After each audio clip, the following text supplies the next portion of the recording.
Go ahead and call the meeting to order. If we have members take their seats. Once again, we are doing a hybrid hearing, so I will read a fun-filled little statement here that explains how that hybrid hearing is going to work and what the rules are. Members who are joining remotely must be visible on screen for the purposes of identity verification, establishing and maintaining a quorum, participating in the proceeding, and voting. Those members must continue to use the software platform's video function while in attendance unless they experience connectivity issues or other technical problems that render them unable to participate on camera. If a member experiences technical difficulties, they should contact the committee staff for assistance. Video of members' participation will be broadcast in the room and via the television, internet/internet feeds. Members participating remotely must seek recognition verbally, and they are asked to mute their microphones when they are not speaking. Members who are participating remotely are reminded to keep the software platform's video function on the entire time they attend the proceeding. Members may leave and rejoin the proceeding. If members depart for a short while for reasons other than joining a different proceeding, they should leave the video function on. If members will be absent for a significant period or depart to join a different proceeding, they should exit the software platform entirely and then rejoin if they return. Members may use the software platform's chat feature to communicate with staff regarding technical or logistical support issues only. Finally, I have designated a committee staff member to, if necessary, mute unrecognized members' microphones to cancel any inadvertent background noise that may disrupt the proceeding. Thank you. And again, I want to thank our staff for pulling all of this together. Now, members, it's been a complicated and difficult year, but we've made it work. So I appreciate the cooperation and bipartisan way on the staff to make sure that we continue to do our job within the limitations that the pandemic has placed us. And today we have our first posture hearing of 2021, so our first hybrid posture hearing. And we are focused on the Indo-Pacific region this morning, and we have three witnesses. Mr. David Helvey, who is the Acting Assistant Secretary of Defense for Indo-Pacific Affairs with DoD. Admiral Philip Davidson, United States Navy, who is the commander of the U.S. Indo-Pacific Command, and General Robert Abrams, who is joining us at, what is it, like 1 o'clock in the morning there, General? Yes, Mr. Chairman, it is. 01:03 to be precise.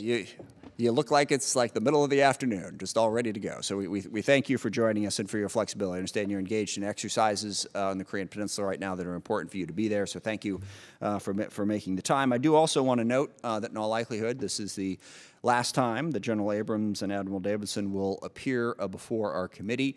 And I want to very, very sincerely thank both of you for your leadership, certainly for your service to our country, the outstanding jobs you've done, but also for your relationship with this committee.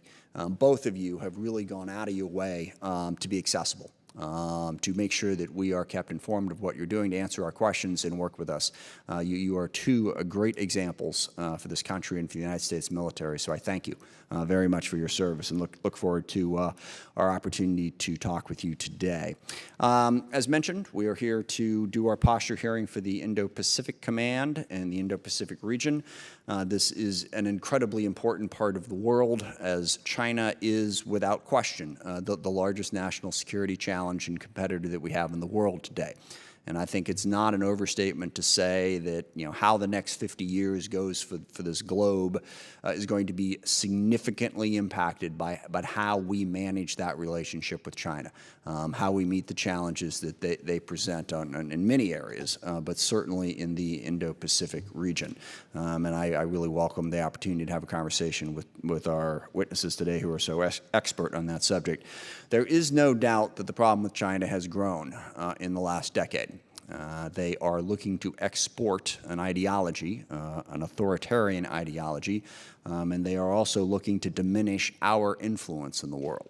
There are a number of different challenges here, but overwhelmingly, I just want to make it clear, I think it is incredibly important that the United States stay present in the Indo-Pacific region so that we can be there to work with our partners and allies to make sure that a rules-based system holds sway in that region and that China is not able to crush it and take a hegemonic approach instead.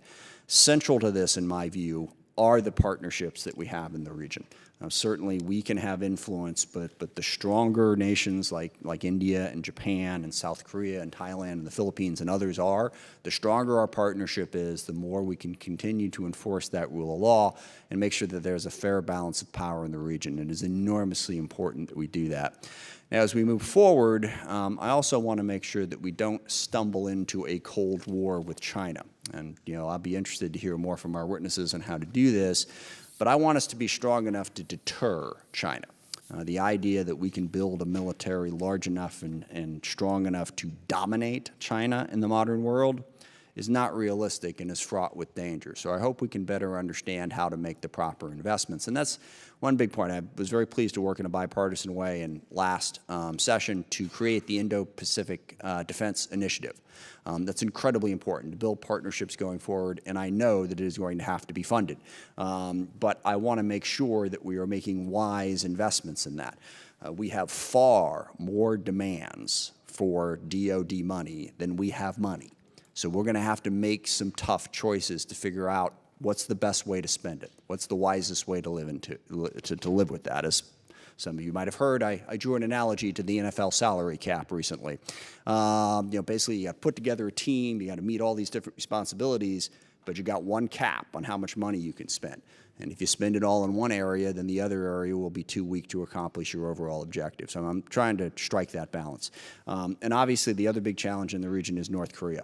Definitely look forward to hearing from General Abrams about that challenge, what he thinks our best approach is going forward. I just want to close again by emphasizing I think the most important thing we can do in the region is build partnerships and build partner capacities. There are a lot of countries in that part of the world that are sympathetic to where we're coming from, that want to work with us. We need to take advantage of that. Build those partnerships as strong as they possibly can be and build the capacity of those partners.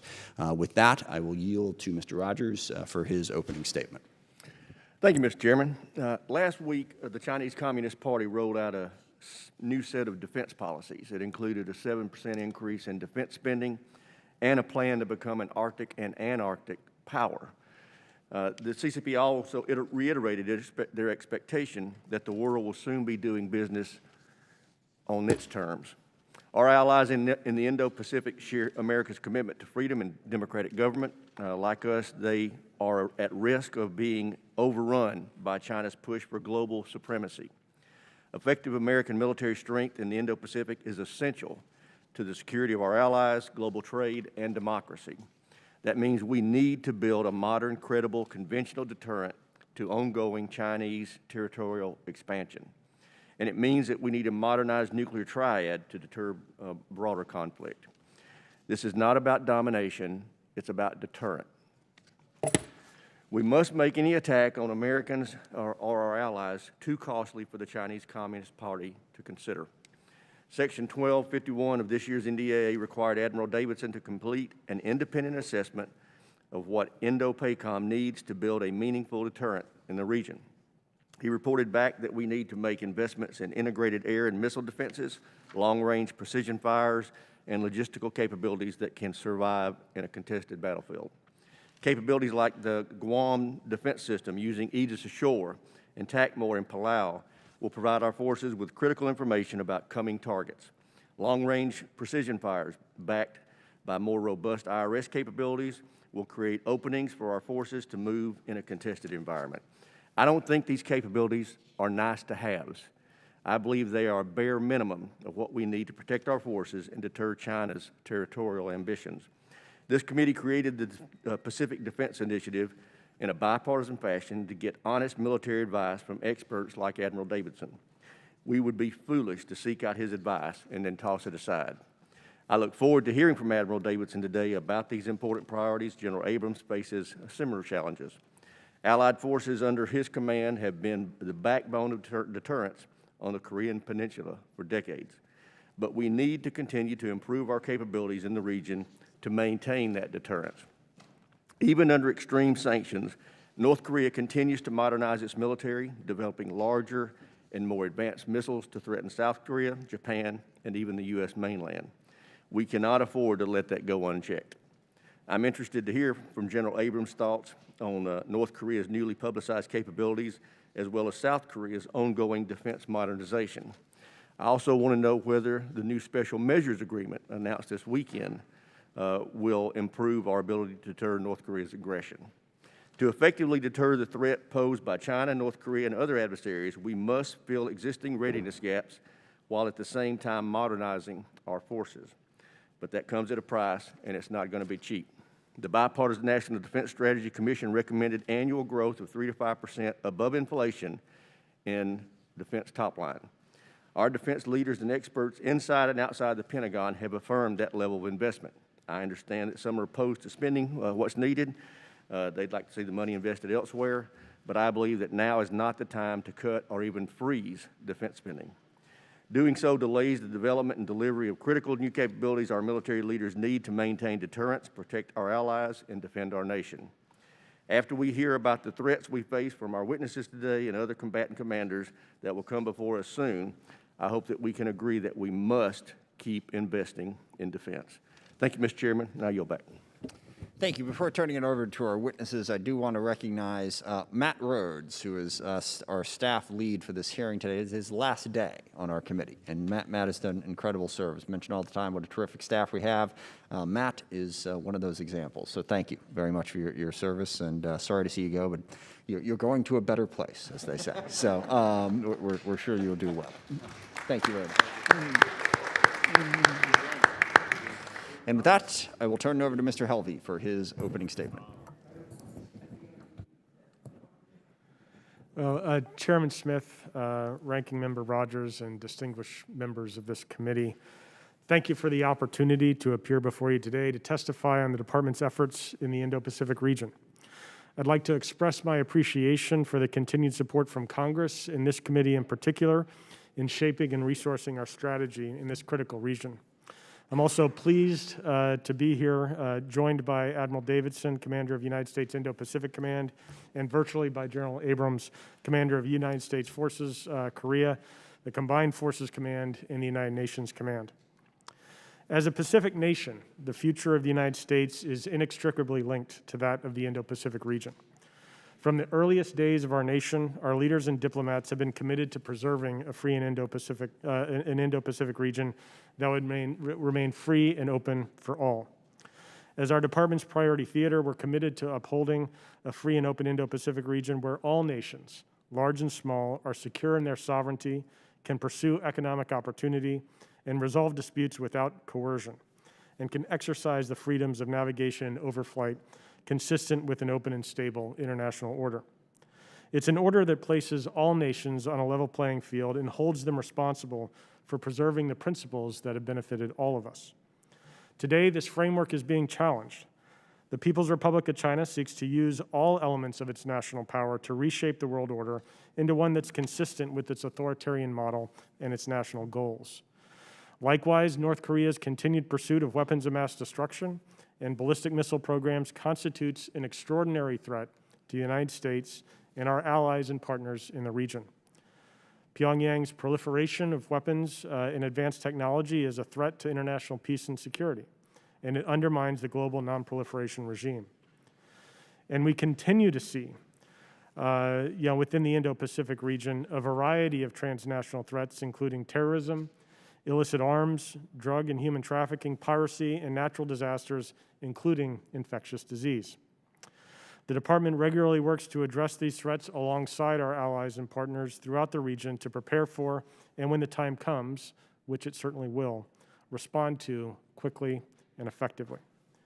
To advance our vision, the Department has been implementing an Indo-Pacific strategy which comprises 3 principal lines of effort. The first is preparedness, bolstering our ability to compete across all domains and, if necessary, to fight and win a conflict with a near-peer competitor. Second, partnerships, reinvigorating our alliances and partnerships by increasing our interoperability and leveraging our combined resources for a common goal. And third, promoting a networked region, promoting an interconnected network of allies and partners that can serve as a force multiplier to advance our shared interests. These lines of effort are the baseline for our efforts in the Indo-Pacific and guide our relationships and defense cooperation with allies and partners, translating them into concrete actions that are advancing a shared vision for the region.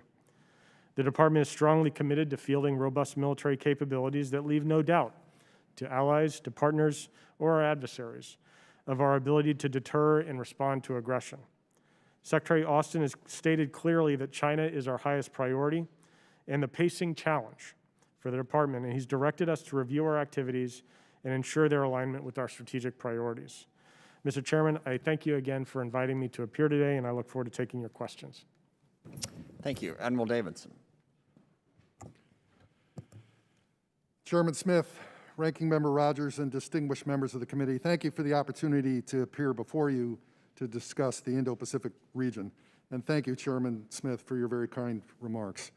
Today, I am joined by Indo-Pacific Command Senior Enlisted Advisor, Command Sergeant Major Shane Shorter, a Special Forces warrior with decades of experience in the Indo-Pacific, operating and training alongside our most critical allies and partners. I can report that Indo-Pacific Command is laser-focused on the Secretary of Defense's immediate 5 priorities, beginning with the initiative centered on the health and well-being of our people. Indeed, investing in our most critical and resilient resource, our people, is a national security imperative. For the past 12 months, we have worked to support the protection and sustainment of our joint force readiness while mitigating the effects of the COVID-19 pandemic. Additionally, our team has worked extensively with local, state, and national leadership to help defeat the disease and minimize the impact on our ability to perform our missions. We also remain deeply focused on cultivating a safe environment for our DoD professionals to learn, thrive, execute their mission, and fulfill their oath to the Constitution. In doing so, we must work and continue to work to eliminate sexual assault, sexual harassment, racism, and extremism, all of which have no place within our ranks. Such abhorrent behaviors are inconsistent with our values and the principles we are sworn to defend. Our greatest military strength is our people. Therefore, operating in an environment free of discrimination, hate, and harassment while accomplishing our mission is paramount to our success. Indeed, it is paramount to ensuring we can accomplish our mission to meet the greatest challenges of the 21st century. The Indo-Pacific is the most consequential region for America's future and remains the United States priority theater. The region itself contains 4 of the 5 priority security challenges identified by the Department of Defense: China, Russia, North Korea, as well as violent extremist organizations. The Indo-Pacific region also experiences frequent natural and man-made disasters, the negative impacts of climate change, rapid population growth, drug and human trafficking, and of course, disease and pandemics. The region accounts for 60% of the world's current gross domestic product and contributes more than 2/3 to the present global economic growth. And in 10 years, the region will host 2/3 of the world's population and 2/3 of the global economy. Our nation's vision for a free and open Indo-Pacific serves as an important reminder to all nations that the U.S. remains committed to free, fair, and reciprocal trade, shared access to global markets, good governance, and human rights and civil liberties. Now let me focus my remaining remarks on the greatest long-term strategic threat in the 21st century, and that is the People's Republic of China. In stark contrast to our free and open vision, the Communist Party of China promotes a closed and authoritarian system through internal oppression as well as external aggression. China's very pernicious approach to the region includes a whole-of-party effort to coerce, corrupt, and co-opt governments, businesses, organizations, and the people of the Indo-Pacific. As China continues to increase the size of the PLA and advance their joint capabilities, the military balance in the Indo-Pacific is becoming more unfavorable for the United States and our allies. And with this imbalance, we are accumulating risk that may embolden China to unilaterally change the status quo before our forces may be able to deliver an effective response. The greatest danger the United States and our allies face in the region is the erosion of conventional deterrence vis-a-vis the People's Republic of China. Absent a convincing deterrent, China will be emboldened to continue to take action to supplant the established rules-based international order and the values represented in our vision for a free and open Indo-Pacific. Our deterrence posture in the Indo-Pacific must demonstrate the capability, the capacity, and the will to convince Beijing unequivocally that the costs of achieving their objectives by the use of military force are simply too high. Indeed, we must be doing everything possible to deter conflict. Our number one job is to keep the peace. But we absolutely must be prepared to fight and win should competition turn to conflict. I want to thank this committee for your deep commitment to defending U.S. values and interests in the Indo-Pacific through your efforts to establish the groundbreaking Pacific Deterrence Initiative, or the PDI. PDI provides the foundation for establishing a forward-deployed, defense-in-depth posture that defends U.S. homeland and our interests abroad, deters aggression, assures allies and partners, and provides flexible response options should deterrence fail. It is the joint integration you seek in the theater. On behalf of the men and women of United States Indo-Pacific Command, I thank you for your time today, for your continued support, and for your desire to improve the prosperity and security of the Indo-Pacific, indeed, the most critical region on the planet. Thank you, Mr. Chairman. Thank you. General Abrams. Chairman Smith, Ranking Member Rogers, and distinguished members of the House Armed Services Committee, I am honored to appear before you today. As the chairman mentioned, we are currently conducting our biannual theater-level combined command post training. Our men and women in uniform alongside our Republic of Korea forces are immersed in a very realistic and challenging training environment. And I am appearing this morning, our time, from an undisclosed wartime command bunker. Chairman Smith, thank you, sir, for approving my request to testify virtually. Your support has allowed me to remain on the Korean Peninsula in order to execute my responsibilities as the commander of United Nations Command, Combined Forces Command, and U.S. Forces Korea, to lead our combined forces to ensure that we are indeed ready to fight tonight. I also want to recognize the commitment of all the members of Congress to fulfill their constitutional duty on January 6th. The events of that day deeply affected USFK personnel stationed 8,000 miles away from the nation's capital.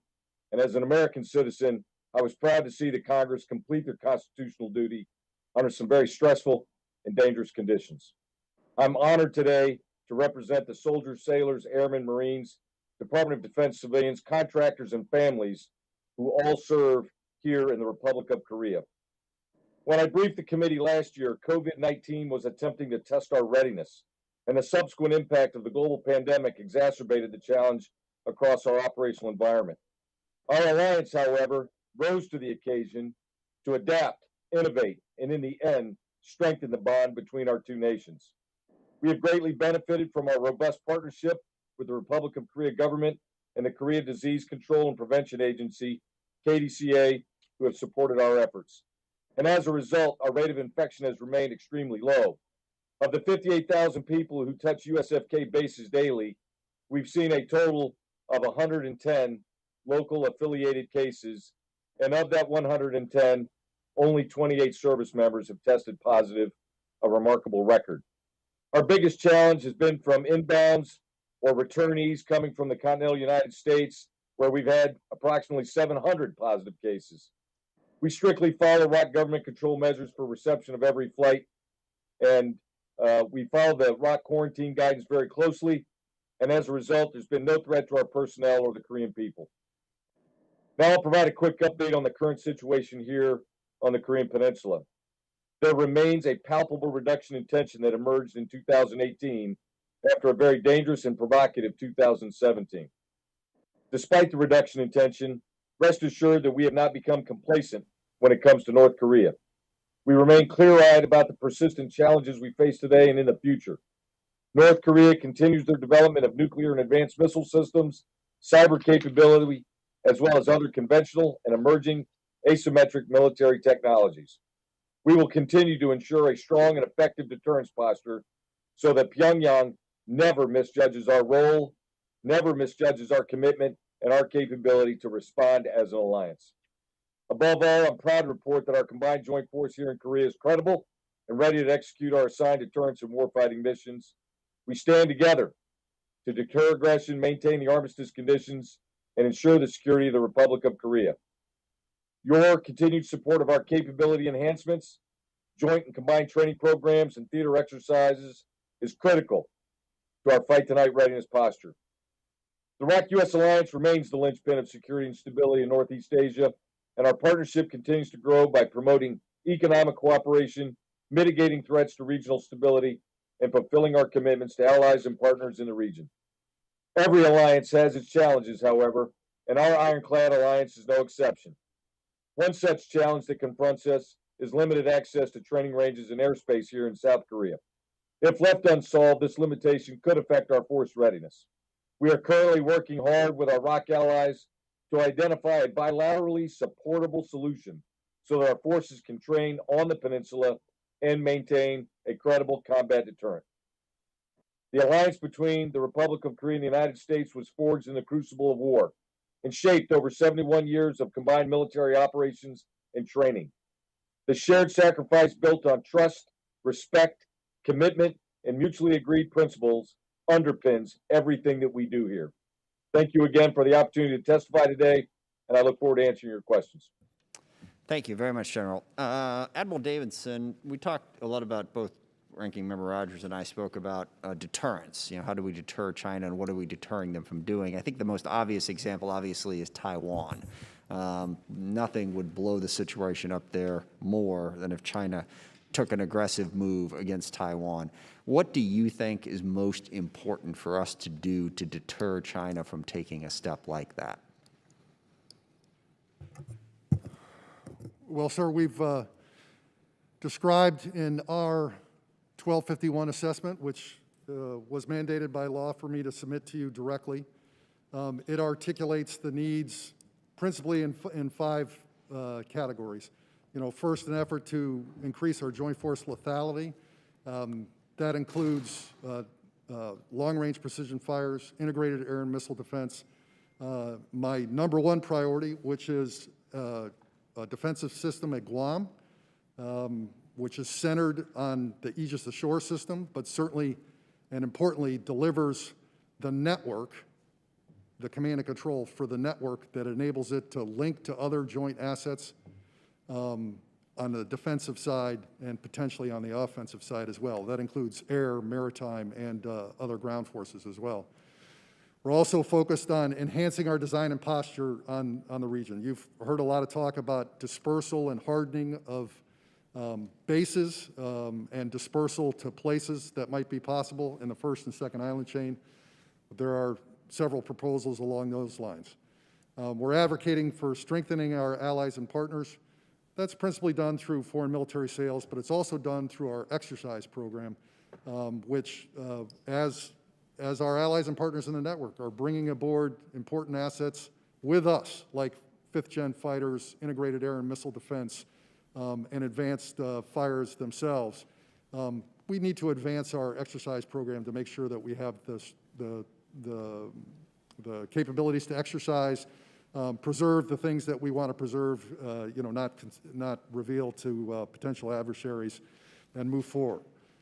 We're also very focused on exercises, experimentation, and innovation. We think that's an important element to bring to our training ranges as well as our joint exercise program. And then lastly, we have several proposals in joint logistics that we think are critical to the sustainment, the provision of munitions, fuel distribution in the theater, and recapitalization of lift assets and our means to command and control them as well.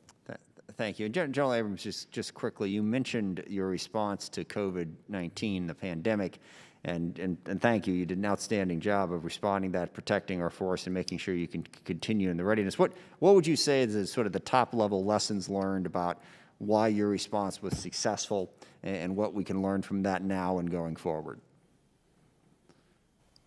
Chairman, first and foremost, we needed to operationalize our response immediately.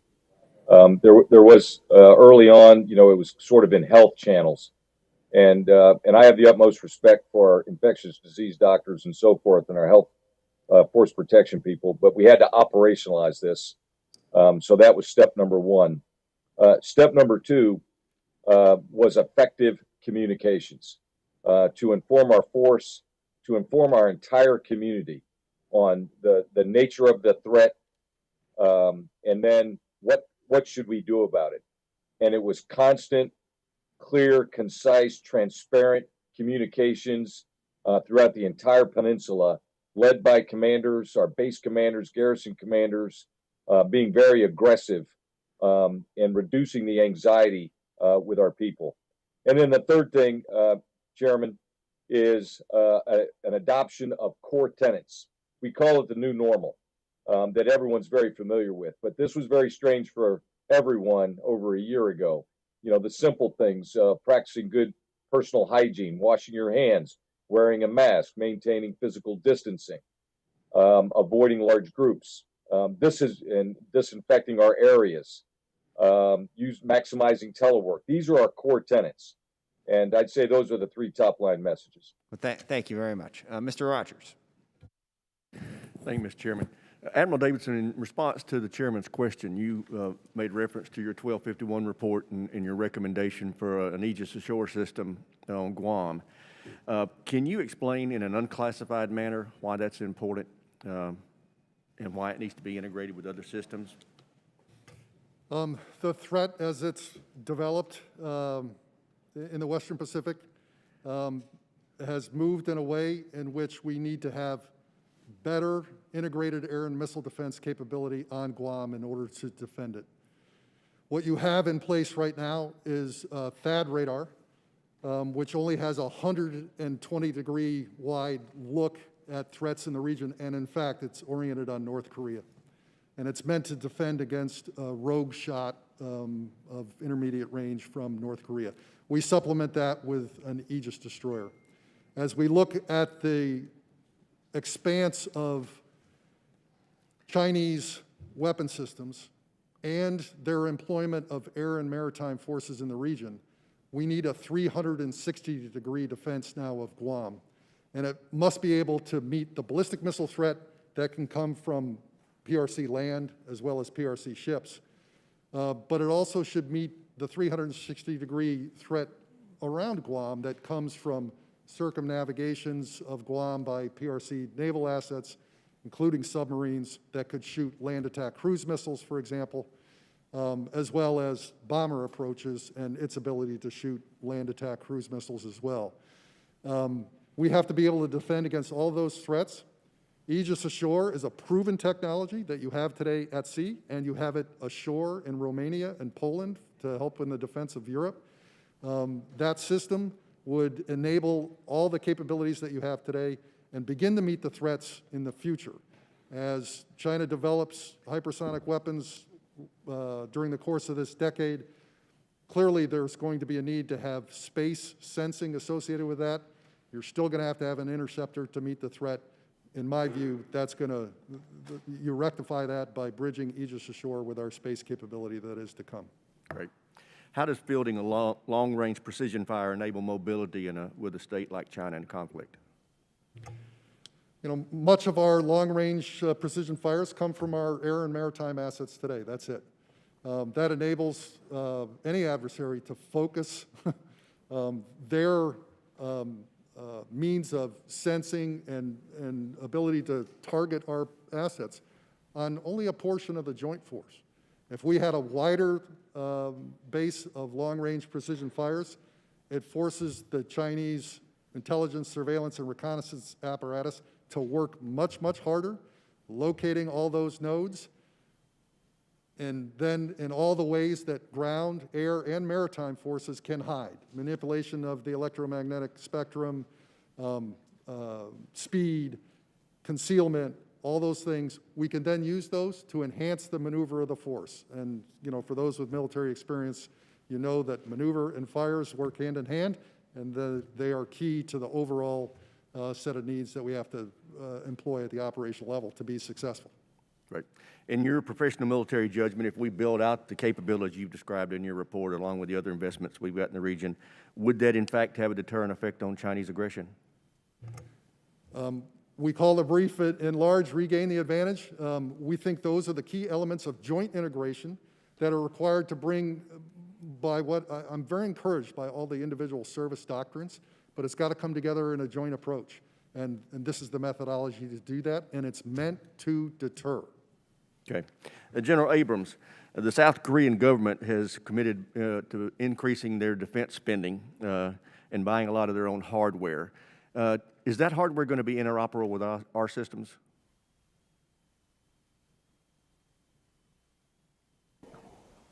Congressman, interoperability is at the very core of our ROC-US military alliance, and it's been that way for decades.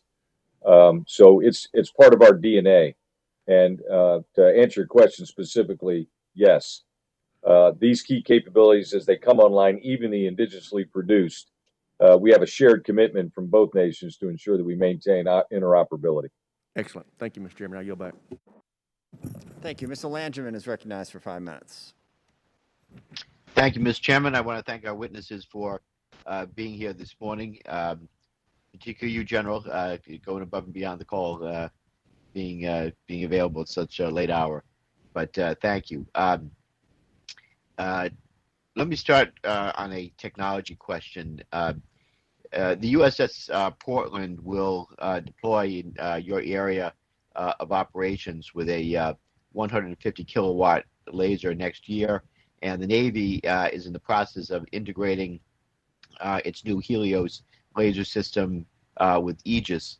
Admiral Davidson, how do you envision incorporating these weapon systems into your operational concepts, rules of engagement, and tactical employment considerations? Directed energy weapons, Congressman, I think are the way of the future. In my view, the capability that Portland is bringing, and then in the future, our ability to marry that directed energy with the Aegis weapon system is really going to help us in our terminal defenses, which are so critically important, because we're going to find over time that our need to defend while a network of sensors is going to be extremely important going forward to project long-range fires, whether those are offensive or defensive fires. We are going to have to layer in some defensive weapon capabilities, and this is where I think directed energy is going to make its entree into the joint force. Very encouraged by it. Thank you, Admiral. The one thing I'm technologies as we develop new technologies like directed energy. Can you still hear me? Okay. You're kind of breaking up Okay. a little bit. Take another shot at it. Okay. So I was saying that I'm concerned as we develop new technologies like directed energy, high-level planners won't understand their capabilities and will fail to take advantage of their true potential. So Admiral Davidson, how are you working to improve your staff and subordinate commanders' understanding of these new technologies and how they'll be utilized? Yeah, sir, one of the things we did at Indo-Pacific Command was to, create a process for planning and operations collaboration that pulled on the very narrow set of people that have the highest classifications that address the highest technologies that we're bringing into force, to make sure that our future plans are developed in a way that understand those high classification, high technology priorities. I think that process addressment has been extraordinarily helpful in the headquarters as we've worked to work on our, the assignments I get to do contingency planning itself. And I think it's going to be the wave of the future. At the end of the day, we're going to have to have more people understand these technologies at the appropriate classification level in order to introduce these properly into our planning and ops. I agree with that. I'm glad you're planning well for the future. Let me ask one other question to you, Admiral Davidson.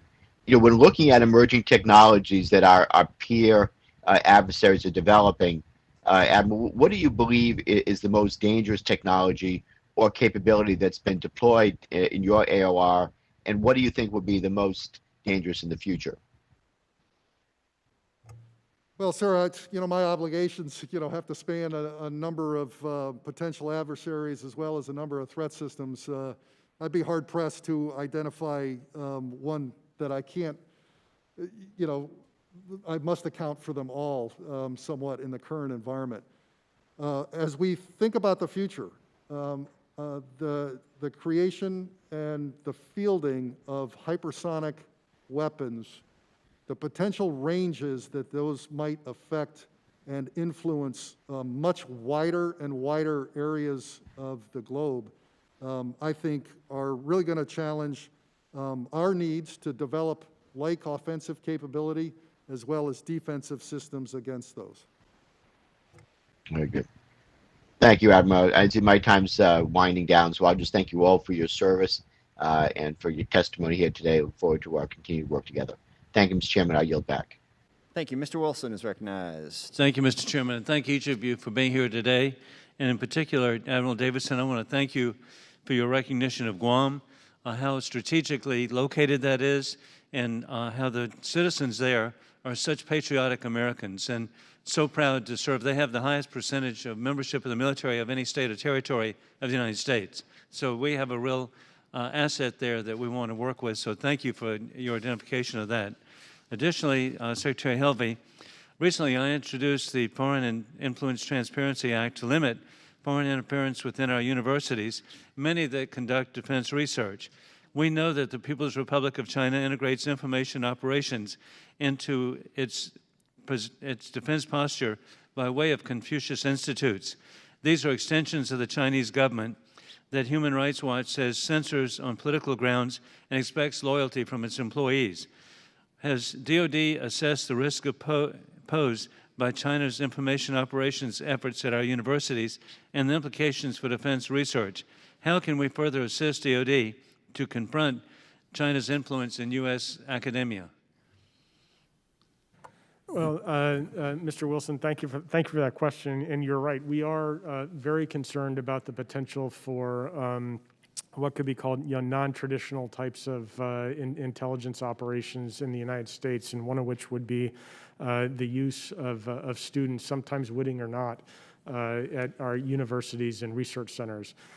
So part of what we've tried to do as a department is, one, to understand the nature of that challenge and threat, and two, work with our partners across the interagency, including domestic law enforcement, and to help educate over the nature of that challenge, to help educate folks that how China uses some of these tools and instruments to conduct its influence operations or conduct its intelligence operations. And so part of it has been kind of documenting this and working to make sure that that information is provided so that folks can make their own decisions on whether or not they want to participate and how they want to interact. I think the second thing that we've been able to do is working again with our partners across the interagency to work to tighten the controls, whether it's export controls or licensing, so that as we identify entities that could be concerned, the entities of concern, entities that have an affiliation with the Chinese Communist Party, the People's Liberation Army, that we can provide that information to allow folks to be able to make due diligence decisions on how they engage with them. So, for example, we started to publish the list of entities associated with the so-called the 1237 report, which goes back to a piece of legislation that Congress passed to identify Chinese military companies and affiliated companies. The Department of Defense has a responsibility to produce that. We are producing that, and that serves, we think, as an important tool to help our partners in the interagency, but also private citizens and entities to be able to make decisions on how they want to engage with these organizations and outfits. Well, thank you for being proactive, and I'm really grateful that the University of South Carolina, led by General President Bob Caslin, former superintendent of West Point, they have taken the effort to remove the Confucius Institutes, and so we need other colleges and universities to show equal courage. Additionally, General Abrams, I'm encouraged by the agreement in principle between the United States and South Korea, and that is with the agreement as a meaningful deterrent to malign actors, as well as a symbol of our continued peace through strength with our courageous Korean allies. Given the changing security environment presented by an emboldened China, what are the steps being taken for a joint strategy against the DPRK?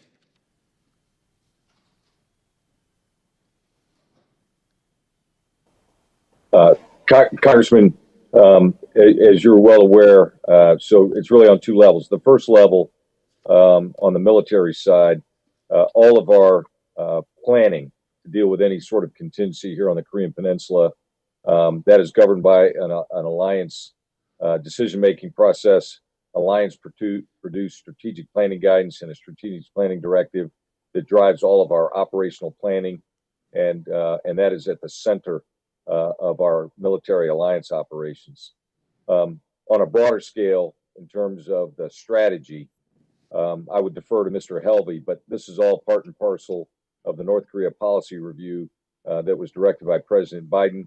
That review is ongoing, and as you probably are aware, they're firmly committed to ensuring that there's proper and adequate consultation and close coordination I with the right apologize government. for interrupting, General. The gentleman's time has expired. We got a lot of people to get to, so I got to get on to the next member. Thank you, Mr. Chairman. Mr. Larson is recognized for 5 minutes. Thank you. Admiral Davidson, welcome, and up here. Can you discuss in brief how U.S. Indo-PACOM will utilize and reposition SOCOM forces as part of the PDI? It's an issue of the use of SOCOM in the great power competition sphere. I wonder if you had some comments on how you envision that. I'll leave some of the specifics to the classified hearing, sir, but broadly, Special Operations Forces, Special Operation Command in support of our efforts, their traditional missions are in building partner capacity, building relationships with other nations in peacetime in a non-kinetic environment. There is a lot of opportunity to do that across the whole of the Indo-Pacific region. I've been quite pleased with the way SOCPAC has adapted in the region, providing small elements of teams to help build those partnerships with other nations. But I'll talk to some of the specifics in the classified hearing. Great, thank you. Mr. Helvey, welcome back as well. Many of the nations that were both listed in your, talked about in your testimony, listed in Admiral Davidson's testimony, are great supporters of the United States. However, there is a feeling in that region, and I think Prime Minister Lee of Singapore mentioned this at the last Shangri-La dialogue that we could go to.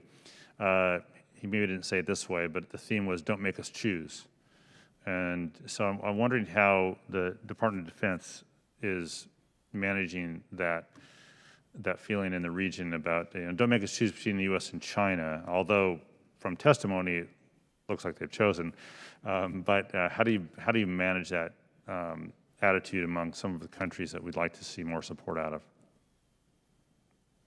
Well, thank you, Mr. Larson. And first and foremost, you're right to point out our allies and our partners are a critical asset to the United States, and it creates an advantage that we have that our adversaries cannot hope to match. And we have taken on board and understand concerns from the region. We've heard it very clearly. Don't make us choose. That's been a consistent refrain. And the reality is that we're not asking nations to choose between the United States or China. In fact, we welcome and encourage all nations across the Indo-Pacific to maintain peaceful, productive relations with all of their neighbors, China included.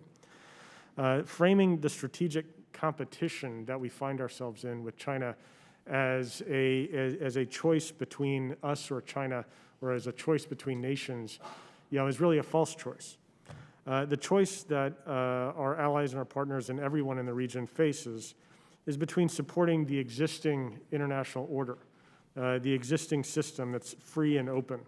It's the system that we helped to create and that we've supported and that we believe has benefited everybody in the region, including China. And the alternative now that China is presenting, which is a closed system and a more authoritarian governance model.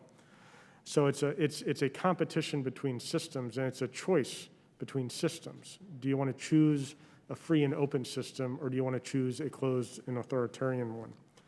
And so we're only asking countries to do their part to uphold the international laws, rules, and norms which support their interests, which they've benefited from, and it helped to provide for security and prosperity for all of us. And so that's the ask that we've got of our allies and our partners. All right, thanks. I'll probably have more, and I would note. I will also note the Chinese government makes it really easy for some countries as well to choose a free and open world order. General Abrams, the last time I was in Korea, which is seems like 4 million years ago, we talked about training exercises. And I think my question to you was, if things didn't go well with the negotiations between the United States and North Korea, would we re-up reinvigorate the training exercises? Can you tell us where things sit with that, between the U.S., FK, and ROC forces? And sadly, you have 12 seconds to answer that question. That's what members do. You're interfering with my time, Mr. Chairman. Go ahead, sir. Congressman, I'll provide your office an appropriate response that is necessary. But I'll go back to my opening comments. We have a trained and ready force, and our training has continued. Thank you. Thank you. Mr. Turner is recognized for 5 minutes. Thank you, Mr. Chairman. General Abrams, I appreciated the opportunity to be able to talk to you last week. I understand that when we're talking about the issue of the impact of COVID, there's a great deal of concern as to how our foreign-based personnel and their families are receiving the vaccination. This was undertaken as a federal program, warp speed, and certainly protecting our service members should be of an incredible high priority. I understand you have about 65,000 service members, families, civilians, contractors, and retirees. They don't have the ability to go off base as you do in the United States. If you're in another state that has a program, you could go and participate in that program. So they're reliant on your ability to deliver the vaccine. There's a 75% take rate in vaccination. And could you please tell us about the availability of the vaccine, what you're receiving? Excuse me, guys. Hey, guys. Could you please tell us about the number of vaccines you're receiving, how few they are, and how your increased need?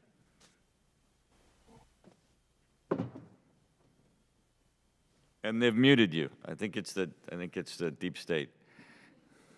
Okay. There we go. Congressman, can you hear me now? Yes. Yep. Thank you. Thank you. Thanks for the question. And since you and I last spoke, I'm happy to report that we recently received unforecasted 9,700 doses of the Johnson & Johnson vaccine, which will go a long way towards being able to give the immunizations to our beneficiaries. But to your broader point, we're following the Department of Defense schema. And as you stated, my concern is that, for our large portion of our healthy military force, but it's really our non-military beneficiaries. So we have retirees, we have family members, et cetera, who are affiliated as part of that 65,000. I am concerned about the continued availability. We've got a great push right now, but we've got some concerns going forward to ensure that our family members and others have the access to the vaccine commensurate with their stateside counterparts.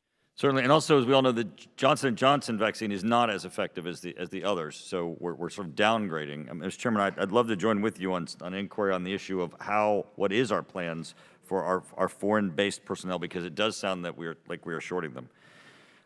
General Abrams, as you're aware, we had land-based tactical nuclear weapons on the North Korea peninsula and South Korea for over decades.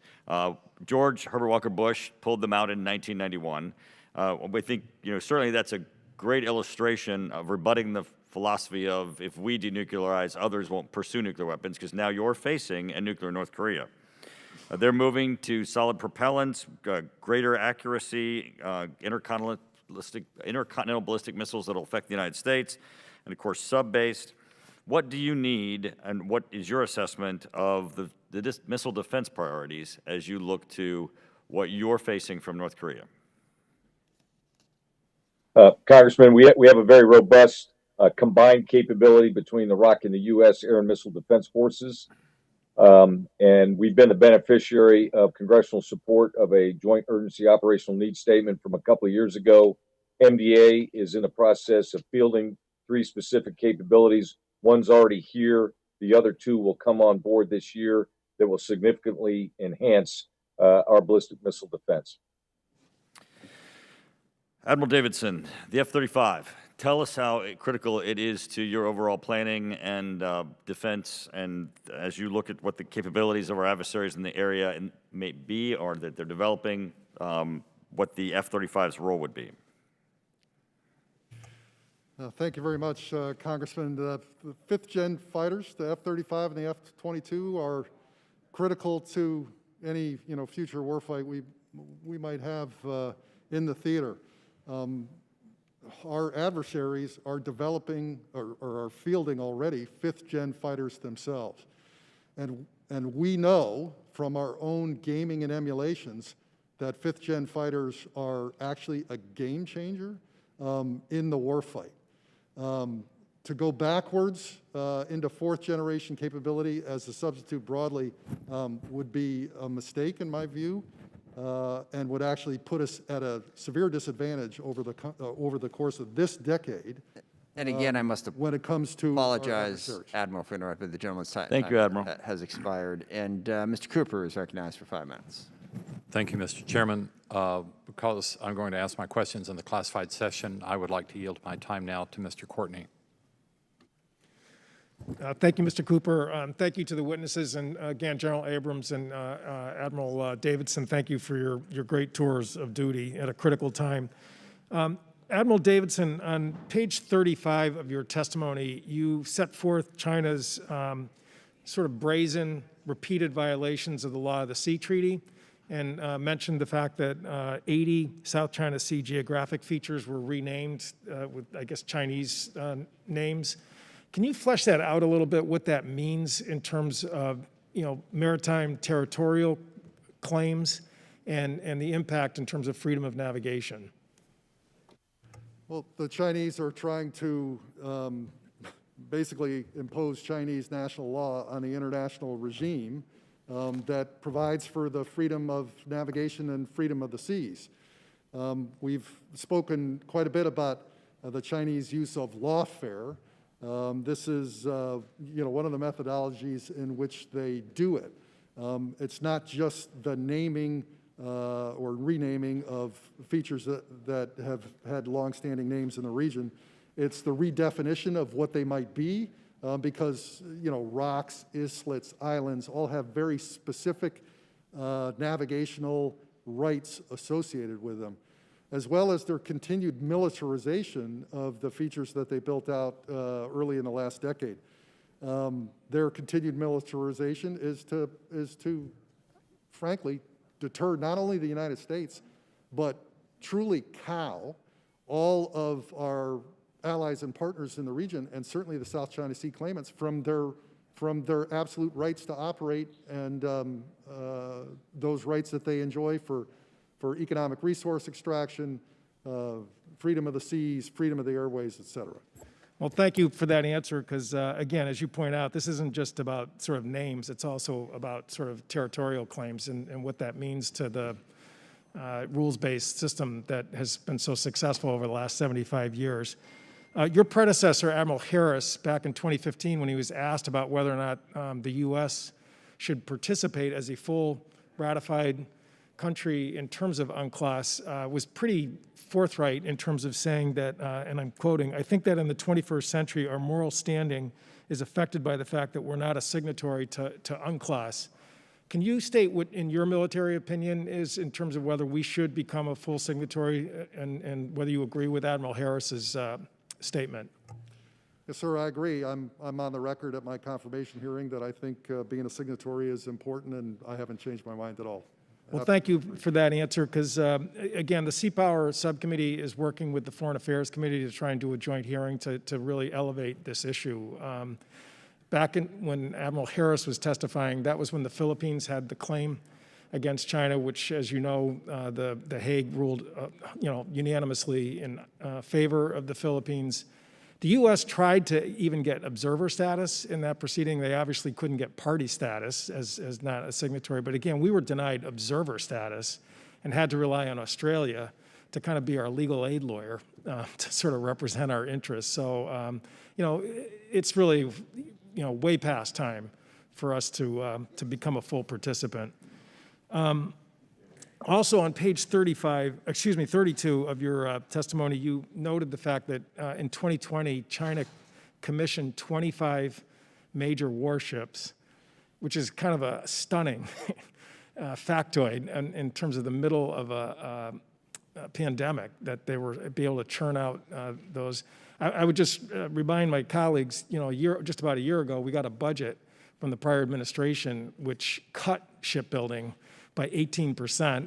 It was 7 ships in the budget, according to the Congressional Research Service, 2 of which were tugboats. Again, we did yeoman's work in this committee to backfill those cuts, and I want to publicly thank you, Admiral Davidson, for speaking out about the fact that we could not lose a submarine if we wanted to really, again, have an effective deterrence in that region. And, again, it's that type of leadership which I think really helps the Congress, who has the constitutional duty to provide and maintain a Navy, to at least try and, have some semblance of deterrence in that region of the world. And with that, I yield back. Thank you. Mr. Lambert is recognized for 5 minutes. Thank you, Mr. Chairman. Mr. Helvey, I have a couple questions for you. China wants to be considered a major player on the international stage, but it keeps engaging in irresponsible behavior. Some of these examples are violating territorial waters of other nations in the South China Sea, theft of intellectual property, genocide of the Uyghur people, their social credit system, environmental pollution, lack of donations to international relief efforts, and on and on and on. And one other area of irresponsibility is that they have not entered into any arms control agreements. And this is while they are modernizing their nuclear weapons and they're increasing the number of their nuclear weapons, but there's no transparency. And I know many people have said they need to be part of an international arms control protocol. What is the Biden administration doing to bring them into arms control negotiations? Well, thank you, sir, for that question. And you're right. China has been pursuing a robust strategic forces modernization, and the transparency into it is truly lacking. Yeah, there has been efforts over the years to try to encourage China to participate in some type of arms control discussion. This was something that was undertaken under the previous administration under Marshall Billingsley to try to work with China to bring them into the discussion that we have with the Russians. The Chinese to date have refused. In terms of how the current administration is going to approach it, that's something that's being looked at as part of a broader-based China strategy and policy review. That's going to have to kind of play out before the president's able to make determinations on how it wants to address China in this particular aspect. Okay, well, I want to hear, and I think we all want to hear how that comes along. I wish you were farther along, but I guess we'll have to just wait and see how this evolves. But there's got to be a plan and it may not work, but there at least should be a plan to push them in that direction. And then I'd like to ask you about India. I think we all agree that it needs to be a better partner and a counterweight to China. So what is the Biden administration plan to build a stronger partnership with India, both economically and militarily? Well, sir, what I'll try to do is stay within the defense lane. And you're right to point out India is a real partner, a rising partner of the United States. We have a unique designation with India. It's called a major defense partner. One of the things that we're prioritizing is looking at ways to operationalize this defense partnership with India, to be able to look at ways where we can work together in the defense space in pursuit of common interests based on our converging strategic interests. So one of the things we'd like to be able to do is build on some of the foundational agreements that we've been able to conclude with India in recent years, say, for example, with information security or logistics arrangements, to where we could share more information with India so we can build a common strategic understanding of the types of threats that we face together, look at how we can use our forces in Indian forces in the Indian Ocean region and beyond to be able to work together, whether it's in maritime domain awareness or maritime security or humanitarian assistance and disaster response. As you know, the Quad that people talk about has its origins in responding to the 2004 tsunami. So we're looking at ways to where we can work with India and with other like-minded partners to be able to operationalize our cooperation in pursuit of common task. So I think that's one area. Next, another area that we're looking to do is deepen our military technical cooperation with India. That's based on providing them arms and equipment so we can build interoperable forces and capabilities, and work with India as it's developing its own defense industrial base so that India is able to produce equipment to service their needs and to be able to work more with us and others around the region. Admiral, do you have anything to add to that? No, sir. I agree with Mr. Helvey. Over the course of my tenure at Indo-PACOM, there has been some opportunity to cooperate in the maritime and to assist a little bit in the information sharing, some cold weather gear and things like that with India's challenges along the line of actual control. I think it's gone a long way to deepening our relationship and really presents a key strategic opportunity, I think, for the United States. Okay, well, thank you, and I look forward to hearing more specifics. I know it's early in the administration, but I really want to hear some more specifics as we get farther along. Thank you. I yield back. Thank you. Mr. Garamendi. Thank you, Mr. Chairman. General Abrams, thank you for the discussion last week. I'll forego additional questions at this time. Mr. Helvey, your response to Mr. Lamborn was most useful and interesting with regard to India, and I would want to pursue that. My question really goes to Admiral Davidson. You have recently, in response to last year's or the current NDAA, issued a Pacific Deterrence Initiative. I thank you for that piece of work. In previous discussions, we've talked about the tyranny of distance. And I'm concerned that this document does not talk about maritime logistics from the West Coast or anywhere in the continental United States to support the Pacific enterprise. This is something that I would want to take up in a classified hearing. Perhaps that's where it is. I know that Mr. Whitman and Mr.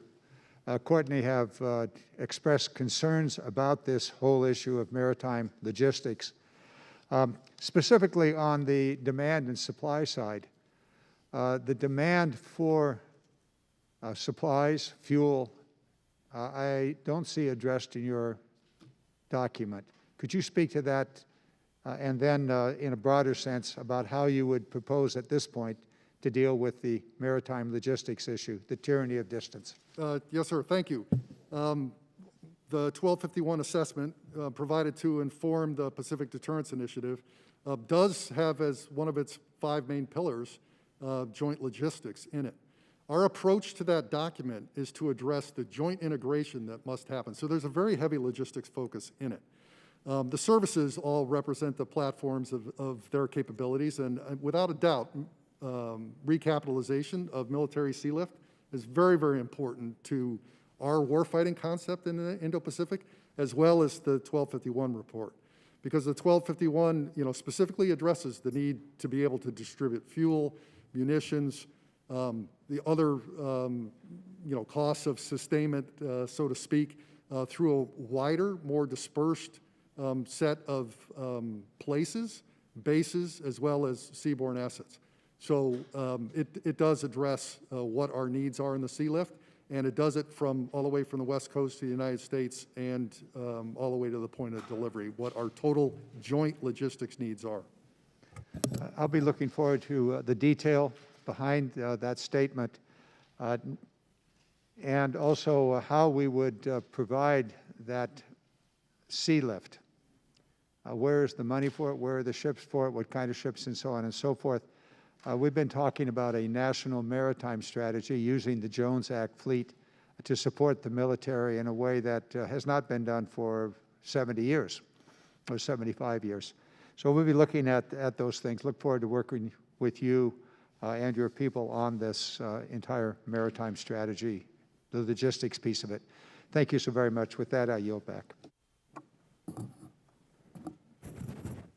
Thank you. Mr. Whitman.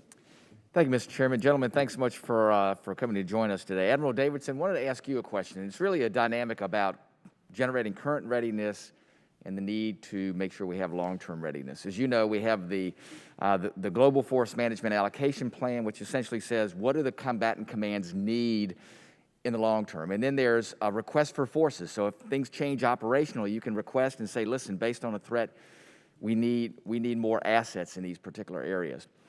The one thing that does, though, is it creates a challenge for us because we need to understand where's that request for forces. And the process, to be honest with you, is a little opaque. It's hard to understand exactly where that demand comes from.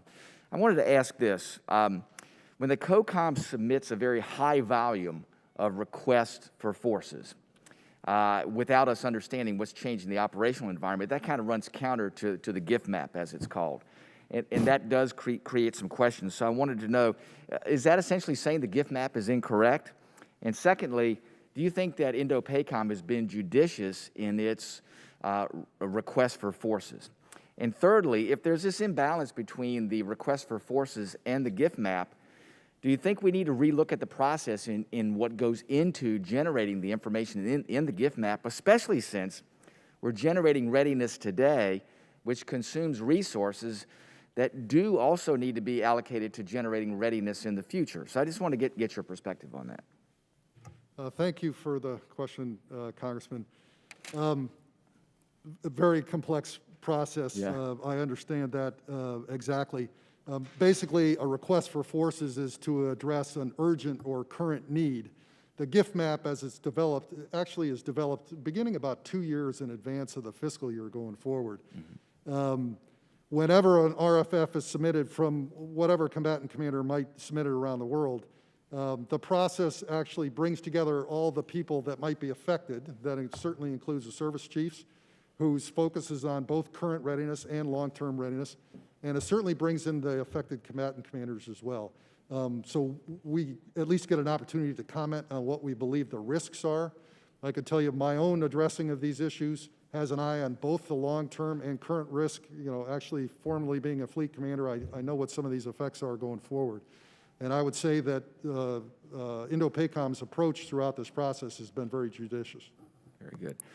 Thanks, Admiral. Wanted to, again, go back to the idea of short-term readiness versus long-term readiness. And as you know, last year, the Lincoln returned after 283 days at sea.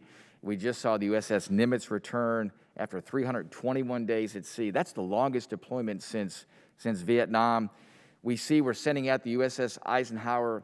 She's going to be double pumped, so we're continuing to really stress the assets that we have today to generate readiness that we have before us. And again, it looks at the dichotomy between the request for forces and the gift map and determining if we have a lot of requests for forces, where does that really leave us in what we're trying to do in the long term? And that is, how do we balance those risks, long term versus short term? First of all, I want to ask, do you believe it's important to have an aircraft carrier presence in Indo-PACOM? And do you believe that they have the ability to deter conflict within the region and what that perspective is from your standpoint? And in your best professional military judgment, do you believe that, considering the current stress on the aircraft carrier force, that taking out an aircraft carrier from service just before its midlife refueling would be a smart thing to do? Thank you for the question, Congressman. Yes, carrier presence, forward deployed, is one of our main mechanisms of deterrence and certainly provides a high level of assurance to our allies and partners in the region that the United States considers the Indo-Pacific not only a priority, but it's #1 priority going forward. There is no capability that we have that can substitute for an aircraft carrier, in my view. You can see by the strain of deployments over the course of the last year that they are in high demand by all the combatant commanders.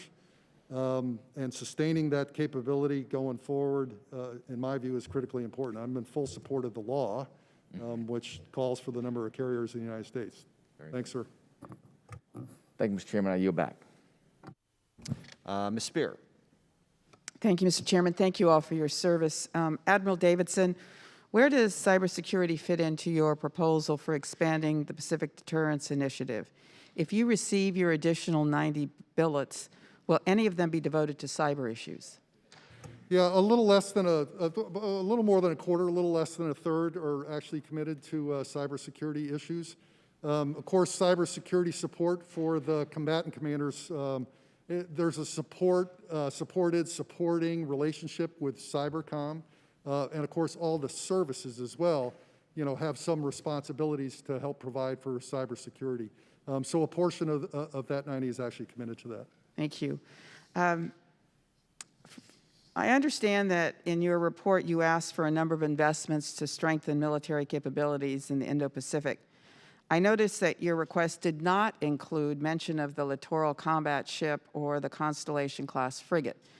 Do these ships have any use in our efforts to confront China in the Indo-Pacific, or are they draining resources away from more useful and effective equipment? No, they have absolute utility, ma'am.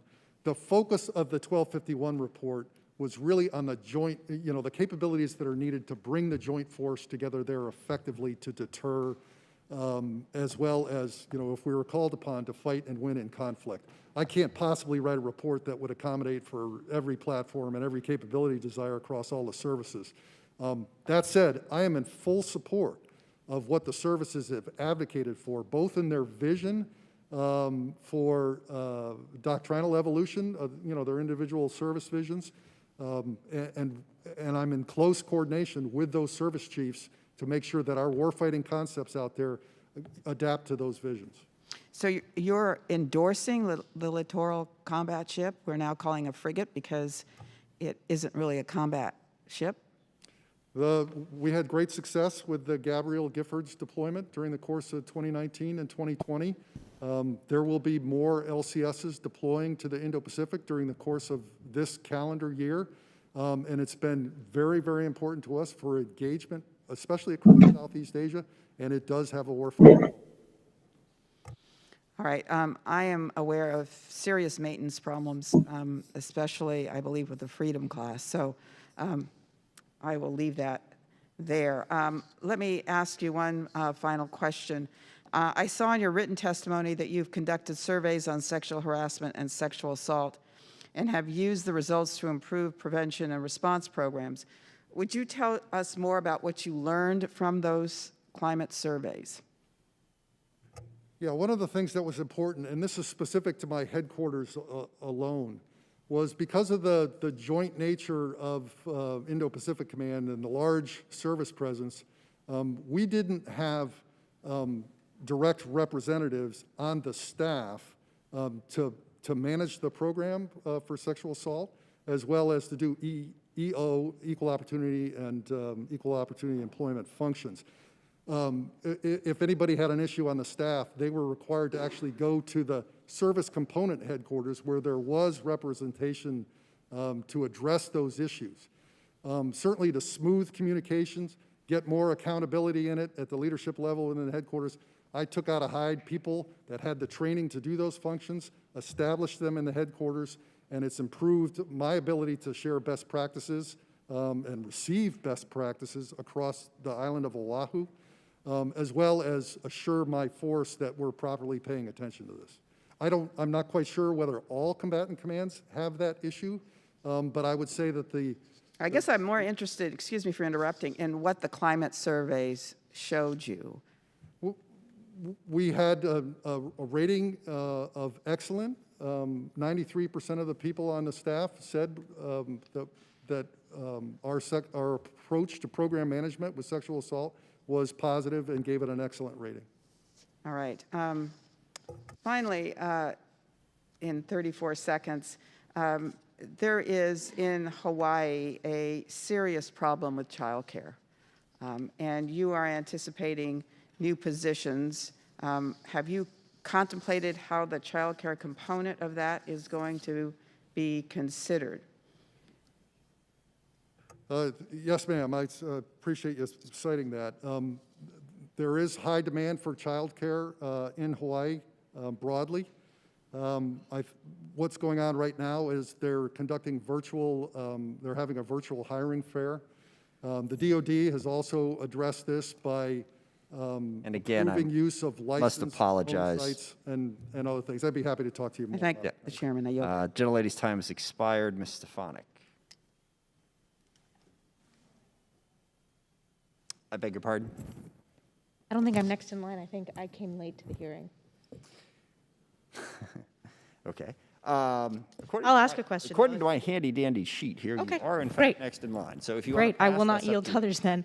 I want to talk about some of our cyber capabilities. As you're looking at China continuing to make investments in their cyber capabilities and AI, this has been a priority for the subcommittee that I'm the ranker on. The previous IETC, now it's strictly focused on cyber and technical capabilities. Can you talk about what steps you think we need to take to make sure that we maintain leadership in those technology capabilities, and how we can partner more effectively with our allies within PACOM on both the cyber side and AI side? Specific to my theater alone and my own priorities, ma'am, I've advocated for in the 1251 report a mission partner environment. This is IT technology that's available to us now, which would deepen our collaboration and our ability to share information, do planning, that kind of stuff with the allied and partner network broadly across the region. So I think that's a key way ahead. We do have a system called BICES X right now that we share with a number of partners in the region. That needs to be sustained, in my view, in order to provide this resiliency and security that you talk about going forward. Of course, there's broader needs across the globe, but I'd have to lead that to policy and DoD to address. Well, ma'am, I understand you will be getting briefings and testimony later from folks from U.S. Cybercom and others that are directly responsible for cyber policy. I would just add that we understand, given the increased investments from other threat actors like China and North Korea, that cyber is an area that we've got to maintain focus, not only in terms of ensuring that we've got hardened and defended networks, but also that we can share information with our allies and partners to help them address their own vulnerabilities. One of the things that's been a consistent theme, both in terms of what I've talked about today and what Admiral Davidson has talked about, as well as General Abrams, is how important being able to share and work closely with our allies and partners around the region are. And to the extent to which that cyber threats affect not only us and our allies and partners, we've got a responsibility to help make sure that we're clean, as well as the folks that are to the left and right of us. And General Abrams?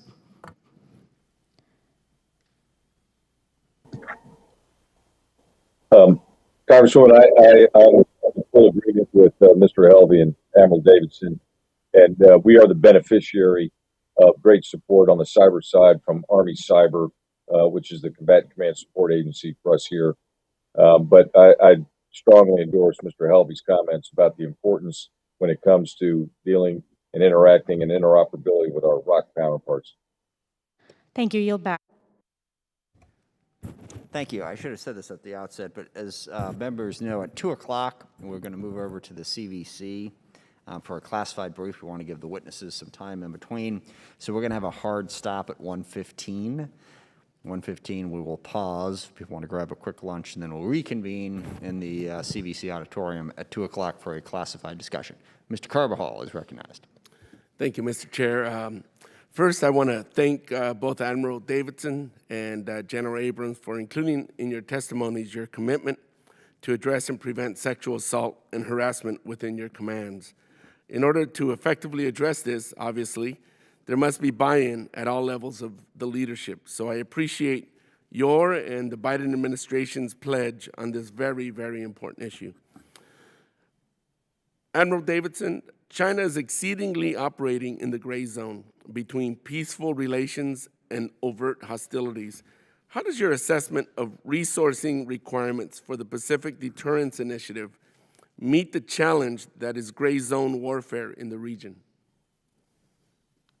The fundamental underpinnings of the document, sir, is to approach the region with a deterrence strategy. Deterrence writ large, while we have some new names and things like that for gray zone, it's about our ability to do it day to day in peacetime. So the approach that we've taken is to bring together a set of capabilities in the 5 pillars that I described earlier in a way that helps deter our potential adversaries, and that would include North Korea, as well as assure our allies and partners, all while preparing the strength of what I believe is the U.S. Influence in the region, which is our allied and partner network. Get them to assist in many of these things, share in the information that they develop and that we develop, and basically pursue, the idea with the assurance to others that we are there to stay for a free and open Indo-Pacific. Thank you. In both your testimonies, Admiral Davidson and Secretary Helvey, you discuss how a changing climate is an increasing security challenge for the region. Can both of you elaborate on how the Department and Indo-PACOM is working with partner nations on addressing climate change, especially when it comes to small island nations who are more at risk?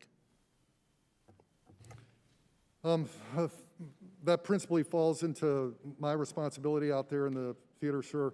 And to be brief, one of the organizations that reports to Indo-PACOM is called the Center for Excellence for Disaster Management.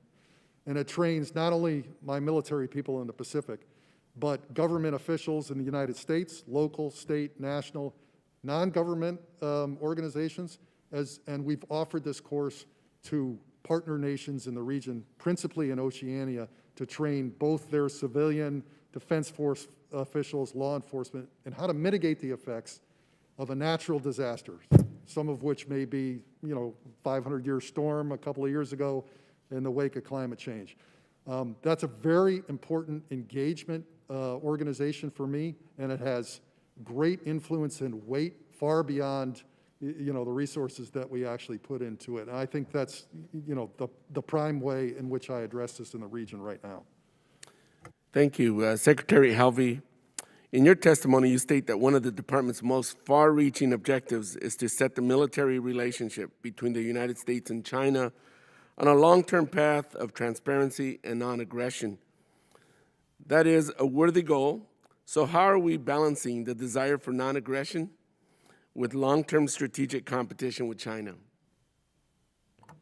Thank you for that question, sir. And you're right to point out in the 2018 National Defense Strategy, it was identified as our farthest reaching goal. The way we accomplish that is basically in 3 pillars. One, obviously, and this is the stuff that Admiral Davidson's talked a lot about this morning, we got to be able to maintain, a credible forward presence and a credible deterrence. Pardon me, a second aspect of it is working very carefully with our allies and partners around the region to ensure that they're able to work with us and with each other in order to preserve and protect their own sovereignty. That helps to augment deterrence and help to maintain a regional and security environment that's peaceful and stable. And then the third part of it would be how we engage with the Chinese themselves, where we're very careful and deliberate, consistent with the statutory limitations in the National Defense Authorization Act of fiscal year 2000. We're looking at ways to ensure that we're maintaining open channels of communication at all levels of the People's Liberation Army, and then prioritizing within those dialogues, tools and mechanisms to ensure risk reduction and confidence building measures. So that as we operate close to each other, if there's an incident, if there's an accident, we have the tools in place so that we can manage it in a way that doesn't escalate into a confrontation or a conflict. And the last part of it is we want to look for areas where we can cooperate, where we have mutual interest. Gentleman's time has expired. Thank you. Desjardins is recognized. Thank you, Chairman Smith, and I'd like to thank our witnesses today for their service. Admiral Davidson, what do you consider the most likely potential target of Chinese aggression or military action in the next 5 to 10 years? Given what they've said both publicly and over time, and certainly during the tenure of Chairman Xi Jinping, I would say Taiwan is the first. Okay, I noted on Monday a top Chinese diplomat, State Councilor Wang Yi, warned that there is no room for compromise on Taiwan and that the U.S. government should drop the prior administration's dangerous acts of playing with fire. Also on Monday, White House Press Secretary Jen Psaki said American commitment to Taiwan is rock solid. What have you seen in your 3-year tenure as far as how that relationship's evolved, and where do you think they currently stand? I'm sorry, whose relationship, sir? The relationship between China and Taiwan. I would say that China's passage, basic revocation of a one country, two systems approach in Hong Kong alarmed Taiwan to the extent that during the course of the late 2019 election in Taiwan, that both parties that were running for election were required to say they didn't support a one country, two systems approach with China. So it has steeled, I think, Taiwan's status in the region, and I think all other nations in the region as well have noticed a very pernicious approach that China took to Hong Kong, and that's put a chill on many relationships as well. Okay. One of the more notable items included in your proposal for PDI was a request for ground-based, highly survivable precision strike fires from greater than 500 kilometers. I don't know whether you think that would have a deterrent impact, but what is our best strategic option to uphold U.S. defense and possibly offensive capabilities in this region? Well, I think broadening our base of long-range fires across all domains is incredibly important, as is the defense of Guam going forward. And the advantage that the defense of Guam brings us is its capability that's already online. It's not in development. It's actually stuff you've purchased already. It's highly integrable with the joint force on both offensive and defensive fires, which I think is critically important. And it'll be a very, very important command and control node for us in Guam. Guam is key to our approach to the Western Pacific. Not only is it U.S. territory, it's a critical sustainment, munitions, power projection platform, and repair facility for our ships forward. Okay. Thank you. I yield back. Thank you. Sorry. Up here, Mr. Chairman. Mr. Brown, I saw you in the back room. Now you're on screen. It was confusing. Mr. Brown is recognized for 5 minutes. Thank you very much, Mr. Chairman. Thanks for convening this posture hearing, and thanks to our panelists for being here today and for your leadership. Admiral Davidson, I wanted to talk to you about our alliances and partnerships in the region, and beyond sort of coordinating presence. I'd like to know what coordination there is with our allies and partners around force structure, investments in capabilities and capacity. And I ask this because, as was stated by the chairman at the outset of the hearing, and as we all know, the United States simply can't do this alone, and certainly not in isolation, given China's increasing enhanced capabilities and capacity. So I know in Europe, we've got a pretty mature process of coordinating investments and force structure. Can you describe the processes and the commitment to doing that in the Indo-Pacific? Thanks for that, Congressman. We have a series of bilateral alliances in the Indo-Pacific: Japan, Korea, Australia, Philippines, and Thailand. And we have key partnerships, some of which Mr. Helvey addressed. Of course, India, Singapore, New Zealand, and of course we have other alliances where we have influencing nations in the Indo-Pacific, like the United Kingdom, of course, and Canada, as well as others. Many of these, I can tell you that many of our bilateral allies in the region buy U.S. equipments, even as their status as defense partners or even as lesser partners out there. They seek U.S. equipments. I think it's incredibly important because it generates a level of compatibility and interoperability when we're all operating like equipments. We have a series of dialogues with these individual nations, some of which are run at the policymaking level at OSD. I have bilateral defense dialogues as well. Investments in that regard, what people want and what we collectively bilaterally think are improvements are always discussed in the process. Thank you. And another question for you, Admiral. There has been some criticism that the training exercise in the Indo-Pacific Command are a little outdated, and they rely a lot on sort of like big fleet, big ship exercises. They're not necessarily joint. They're not reflecting the doctrine or the concepts that you're moving towards the more distributed maritime operations. And they don't necessarily adequately involve our allies and partners in sort of like a multi-force way, a real combined force way. Can you just speak to that criticism, and if it's accurate, what are we doing to sort of course correct? Yes, sir. It was one of the things I addressed in the 1251 assessment. It's one of our pillars there to advance our exercises, our experimentation, and our innovation, and actually calls for some monies that would stress to higher end threats, not only the U.S. force, but those of our allies and potentially our partners as well. One of the key investments is not only improvements in the joint exercise program that you're talking about, the exercises themselves, but advocacy for a Pacific multi-domain training center, which is really a mobile concept designed to knit together the really extraordinary training ranges we have in the Indo-Pacific, in Alaska, in Hawaii, in Guam, and potentially with our allies in Australia and Japan. We think it's a very cost-effective way to bring multi-domain, which we have to bring cyber, space capability, all these long-range fires, integrated air and missile defense into our exercises in order to present the kind of adversary in a virtual and constructive computerized construct in order to more highly stress the force. I think it's critically important. Just finally, you may not be able to answer it fully. Each of the services seem to be developing new operating concepts, multi-domain for the Army, littoral operations in a contested environment for the Marines. What are you doing to sort of like synthesize and aggregate those different concepts into a more joint concept?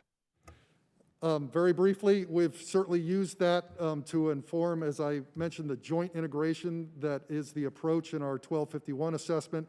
And it's also informed what we're required to do for contingency planning, as well as what we call the Indo-Pacific warfighting concept, which is informing the joint warfighting concept in the Pentagon. Thank you. Thank you, Admiral. Thank you, Mr. Chairman. You are. Mr. Gallagher is next. Chairman, there we go. Admiral Davidson, in your statement, you highlight that Indo-PACOM requires highly survivable, precision strike fires featuring increased quantities of ground-based missiles and improved air and long-range naval fires capable of ranges over 500 kilometers. I agree emphatically. Unfortunately, last year, the appropriators zeroed out funding for Marine Corps anti-ship missiles that would have provided exactly this kind of capability. Just so everyone is crystal clear, why operationally do you need this capability so badly? The require to deter in the near term, given the advances in Chinese capability, I think requires the use of existing capabilities that we have. What the Marine Corps has asked for have already been developed in the Navy and is employed on Navy ships, things like Maritime Strike Tomahawk, SM-6. These are immediate capabilities that I think should be made available to the Marine Corps, yes. Can you speak how specifically the cut for Marine Corps long-range precision fires last year impacted your command? How would a similar cut this year impact readiness in your command? Well, we've spoken a lot a little bit earlier today about our ability to enhance the maneuver of our air and maritime forces. This is what a broadened base of fires actually brings to us. I would say continuing to cut that in hopes for some future capability is not meeting the time needs that we have to address the Chinese threats that are manifest in theater right now, and it undermines our deterrent. And we've talked a lot relatedly about dispersal today. The Marine Corps' Expeditionary Advanced Base Operations concept is one innovative solution that I believe would supplement our fixed base infrastructure in the region with dispersed teams of Marines contesting strategically important maritime spaces. In your professional judgment, is this kind of dispersed EABO concept feasible without long-range precision fires? Certainly not as effective. And to put a point on that, if you want dispersed, mobile, and survivable firepower in the Indo-Pacific, do you need to ensure the Marine Corps and the Army have ground-based anti-ship missiles with ranges over 500 kilometers? Yes, I agree. Admiral, finally, in your statement, you wrote, "The greatest danger for the United States is the erosion of conventional deterrence." What role would ground-based anti-ship missiles play in supplementing or strengthening conventional deterrence, and what are the consequences if we unilaterally cede this capability to Beijing? Yeah, again, I think the expansion of ground-based fires enables the maneuver of our maritime and air forces, because what you get is the require for much more intense search for offensive capability out of any adversary's intelligence, surveillance, and reconnaissance network.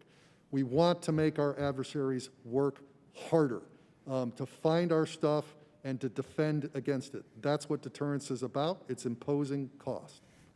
Thank you, Admiral. Mr. Helvey, I think you mentioned earlier the FY99 NDAA report, the 1237 report, or someone mentioned it, forgive me.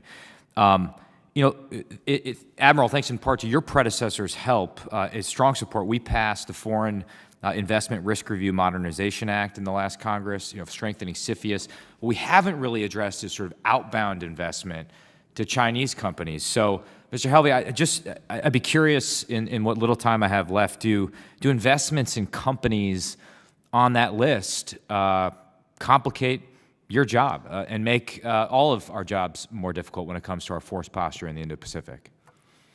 Well, certainly, I think one of the principal benefits of the 1237 or 1260H reports is to increase the transparency, and that's why we try to make sure that we've got a rigorous methodology to identify these entities and companies and their connections, and we try to base it on open information to the greatest extent possible, so that it allows private citizens, companies, commercial entities to be able to do due diligence, so they understand where their resources could be going and what they could be contributing to.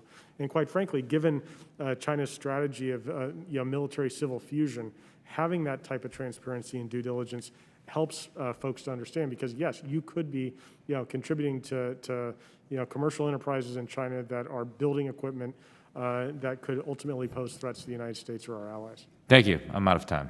Thank you. Gentleman's time expired. Mr. Kim is recognized for 5 minutes. Hi, thank you, Chairman, for bringing us together with this, and thank you all for joining us here today. I wanted to just start with a big picture question here in terms of next steps. Some of my colleagues have raised issues about what next when it comes to actually coalition building in the region. And Admiral Davidson, I wanted to just kind of get from you a sense of what comes next with regards to the Quad. You know, when we've seen these initial discussions that are happening, sort of building out for over the last couple of years, what is the end goal here? You know, what is it that we're actually trying to achieve strategically here that we're trying to get towards? Yes, sir. Something I think Mr. Helvey should address as well. I think Quad, the potential for a Quad is far more than just a security relationship. I think the whole of the region is looking for assurances from a network of like-minded partners for a free and open Indo-Pacific. I think the visions that have been articulated not only by the Quad but by others in the nation, support that vision going forward. So, as we think about it in the military and diplomacy and economics, information in the military sphere, I think there's great opportunity across the whole of that apparatus. Yeah, Mr. Helvey, I'd be interested in hearing your thoughts. And if you don't mind, also just throw on top of that just the dynamics that we're seeing between South Korea and Japan right now. I know that there's some news that perhaps we're going to have some diplomatic discussions and how it is that we can try to strengthen that relationship, because I think many of us would agree that that dynamic is not where we'd like it to be between South Korea and Japan. So how does that lay on top of some of the visions moving forward for the Quad, especially given that South Korea is not part of that type of structure? How do we see this kind of fitting together? Well, thank you for that question. As I mentioned early on in this hearing, the origins of the Quad actually go back to the Quad being the United States, Japan, Australia, and India. Go back to the multilateral response to the 2004 tsunami in the Indian Ocean region. But beyond that, initial kind of response, we saw that we've got shared values and converging strategic interests, and between the four countries, we've got a pretty strong commitment to upholding a rules-based international order in a free and open, Indo-Pacific. We see the Quad as a venue for coordination and collaboration across our respective governments. This is not something that's uniquely defense and security. In fact, most of the discussion within the Quad has been about diplomacy and economics. And I know this is something that will be discussed on Friday at the leader level, which President Biden is going to be holding a virtual Quad. So what we'd like to be able to see over time is the introduction of operational and practical types of cooperation, not only among the Quad nations, but the Quad nations and other like-minded allies and partners. I think we saw evidence of this last year when we had the Malabar exercise, which was the first time since 2007, which the four parties were able to get together and work at a very practical tasks through a maritime exercise. Beyond that, we could see areas for cooperation in things like humanitarian assistance and disaster relief, cooperation in some of these new domains like space and cyber. A lot of this is stuff that it creates the types of challenges that we all face, but we can't necessarily tackle it alone. And so when you look at it in that context, you see that the Quad becomes part of a broader regional security architecture, which is overlapping, layered sets of capabilities and groupings that have its foundation and core a series of bilateral relationships. Admiral Davidson talked about our treaty relationships. We also have strategic partnerships, or in India's case, a major defense partnership. We've got a number of multilateral venues that we can operate on, which is the Quad inclusive, things related to the Association of Southeast Asian Nations, trilateral relationships like between the United States, Japan, and South Korea. Why don't I just pause there for a second? So one last thing I wanted to ask General Abrams about, just in the final seconds here. There have been discussions about whether or not we should move forward as the United States with a formal end to the Korean War. I know there are political discussions about that in terms of how that should figure into negotiations on a diplomatic angle. But from a military standpoint, is there any problem or any challenges that you want to cite for us in terms of a declaration of that sort? Congressman, the short answer is I have no immediate military concerns in terms of our mission here in Korea.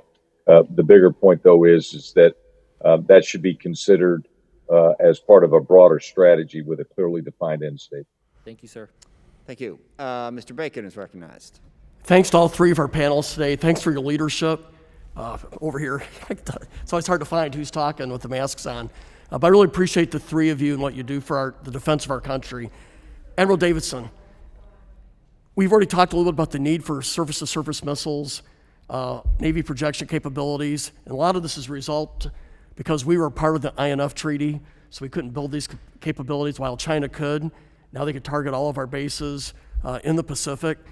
One thing I haven't heard you talk about is the need for long-range strike aviation, stealth capabilities like the B-21. Could you talk about how important that capability is to you for your combat plans?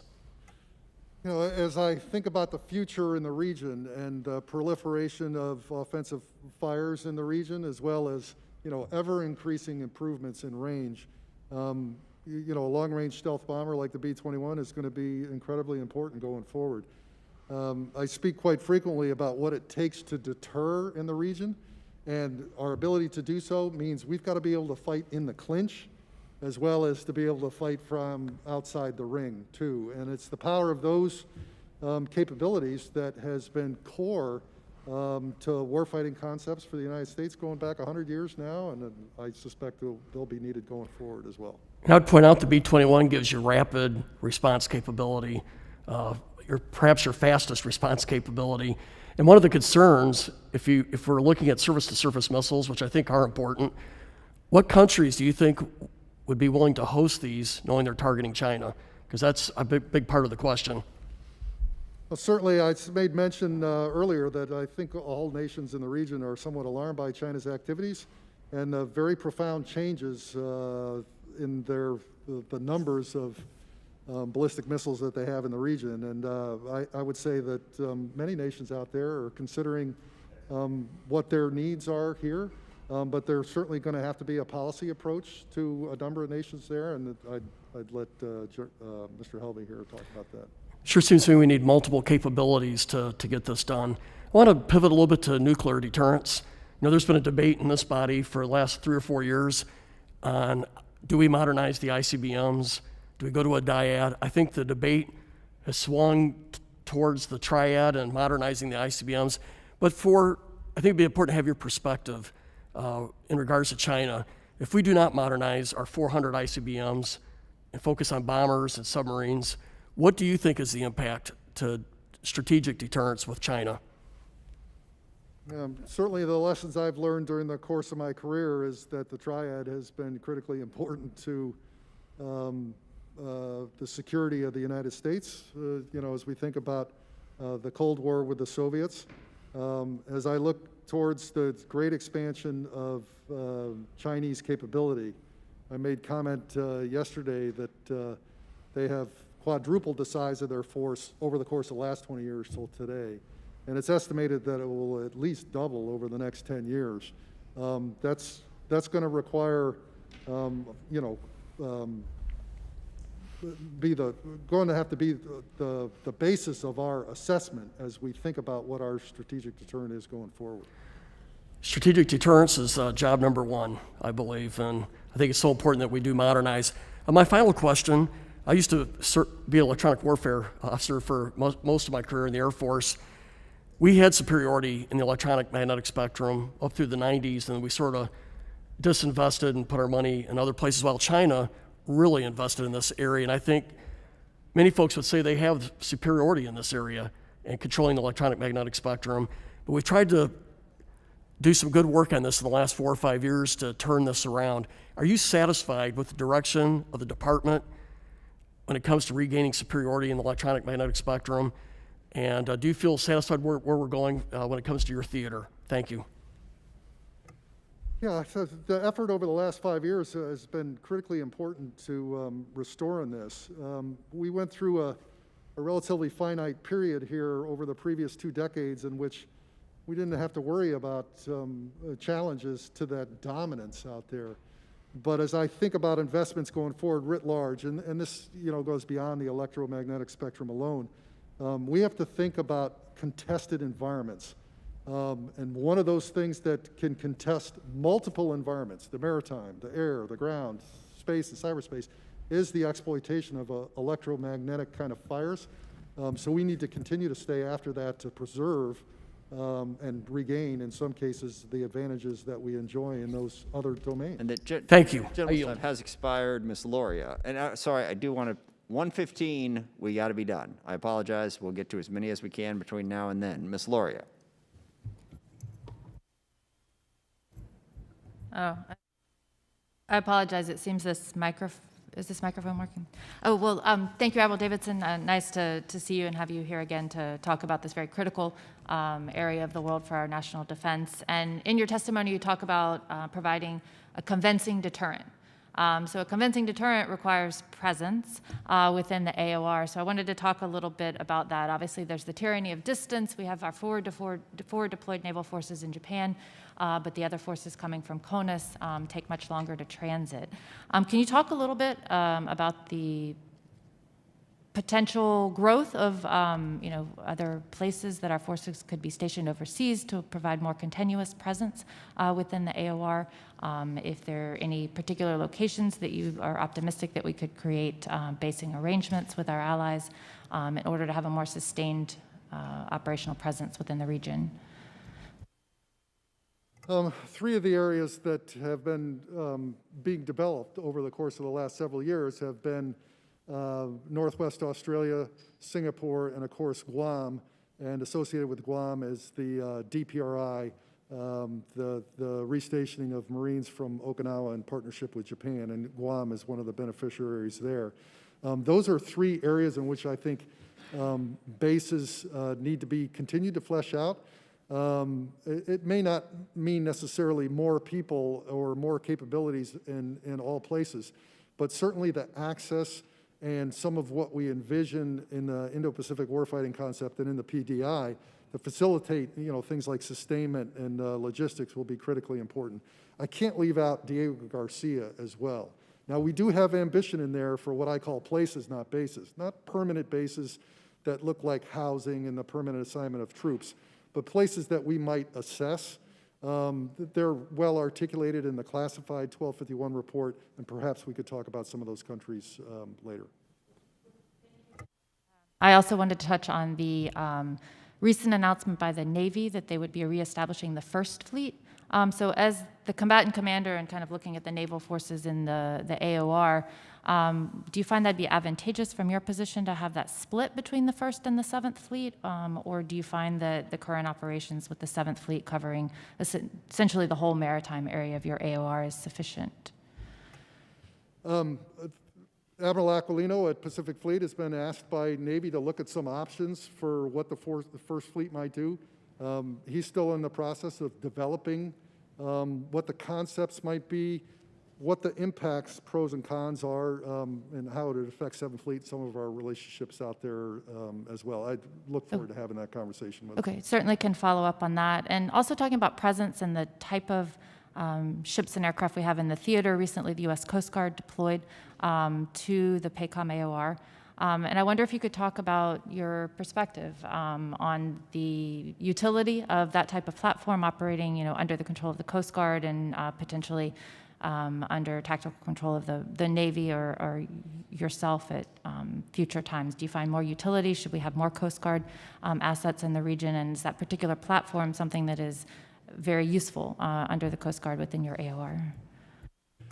We work in close collaboration, with the PAC Area Commander, Vice Admiral Linda Fagan. The Coast Guard has relationships in the region, the same country-to-country relationships that we would have, but in unique portfolios like illegal, unregulated, unreporting fishing, narco trafficking, human trafficking, maritime domain awareness, and they have key relationships with countries, particularly in Oceania, that may only have law enforcement organizations. So their Coast Guard presence in the region is very, very important as when we talked about earlier building partner capacity in our engagements. I'm very grateful for their approach to the region, and they seek to collaborate with us, the Coast Guard does. I'm also very appreciative of the very unique relationships. They have fisheries relationships with Taiwan, even the People's Republic of China, that are important venues to engage and advance interests of mutual interests that we're both concerned with. Thank you, and I yield back. Thank you. So we got 15 minutes left, and that means we've got Ms. Cheney, Ms. Kahili, and Mr. Waltz. So we will get to those three, and then we will be done and reconvene over at the CVC for the classified brief. Ms. Cheney is recognized for 5 minutes. Thank you very much, Chairman Smith, and thank you to all of our witnesses for being here today. I want to start, I want to thank in particular General Abrams for your comments about January 6th. And I think all of us recognize, we were reminded that day of how fragile our systems could be, but also how resilient they are. And the systems held. And I know that in a bipartisan fashion, we all strive every day to make sure that we remember and recognize the sacrifices that have been made to defend our freedom and the sacrifices that those of you in uniform continue to make, and to conduct ourselves in ways that are worthy of your service and your sacrifice. So Thank you for your service, and thank you for those comments, and thank you for being here with us today. Admiral Davidson, I wanted to ask you about deterrence. And Chairman Smith has mentioned a couple of times a concern about ensuring that we aren't creating a new Cold War vis-a-vis China. And so I wondered if you could dispel that notion, talk a little bit about exactly what this strategy is. I know you talked about this yesterday over in the Senate in terms of what really is required to ensure that the Chinese military recognizes and understands how painful the first 24, 48, 72 hours would be for them, ensuring that we have sufficient resources and capabilities so that they aren't provoked by our weakness, frankly. But if you could give us a little bit more detail in terms of how you look at that deterrence, and I know some of that will come in the classified portion as well. Thank you, Congresswoman, and very well articulated. At the heart of our approach in the Indo-Pacific is a deterrence by denial approach. In my mind, that takes a requirement to have the capability forward. That involves both our forward-based forces today, as well as the forces that we rotate routinely in the region. Sufficient warning, ISR, presence of conventional assets, and the ability to project offense, to defend our forces, to defend our obligations in the theater, not only U.S. territory, but our bilateral allies as well. In order for any adversary to peel back the curtain every day and say, I see they have the presence, the capability, in the numbers, the capacity, and the desired training and authorities to actually prevent me from pursuing my objectives, and then close the curtain and say today is not the day. That's the very nature of what we're trying to accomplish. We seek to maintain the peace. Thank you, and I'll look forward to talking in more detail about that in the classified setting. Could you just say a few words, Admiral Davidson, about operational concepts? I know this is something that the National Defense Strategy focused on a few years ago, but in your view, where are we in terms of having updated and adequate operational concepts with respect to China in particular? Yes, ma'am. The Joint Staff, the Chairman of the Joint Chiefs and his staff are working very diligently on a joint warfighting concept and 4 subordinate warfighting concepts, logistics and networking and others that we believe are critically important. We've been running a series of war games to help inform development of those concepts. And as I mentioned earlier, given my requirement to focus on the immediate needs that are present out there in the theater, we are working with the services quite closely as new capabilities come in to be able to pull them into our what we call Indo-Pacific warfighting concept that would be, our approach to the region over the next few years. Okay, thank you. I yield back, Mr. Chairman. Thank you, and I apologize, I made an error. One of the things about people come and go, and when they come back, if they were here ahead of the list, so I apologize to Mr. Kahili. We're not going to be able to get to you. Mr. Keating has returned, and he was here at the start.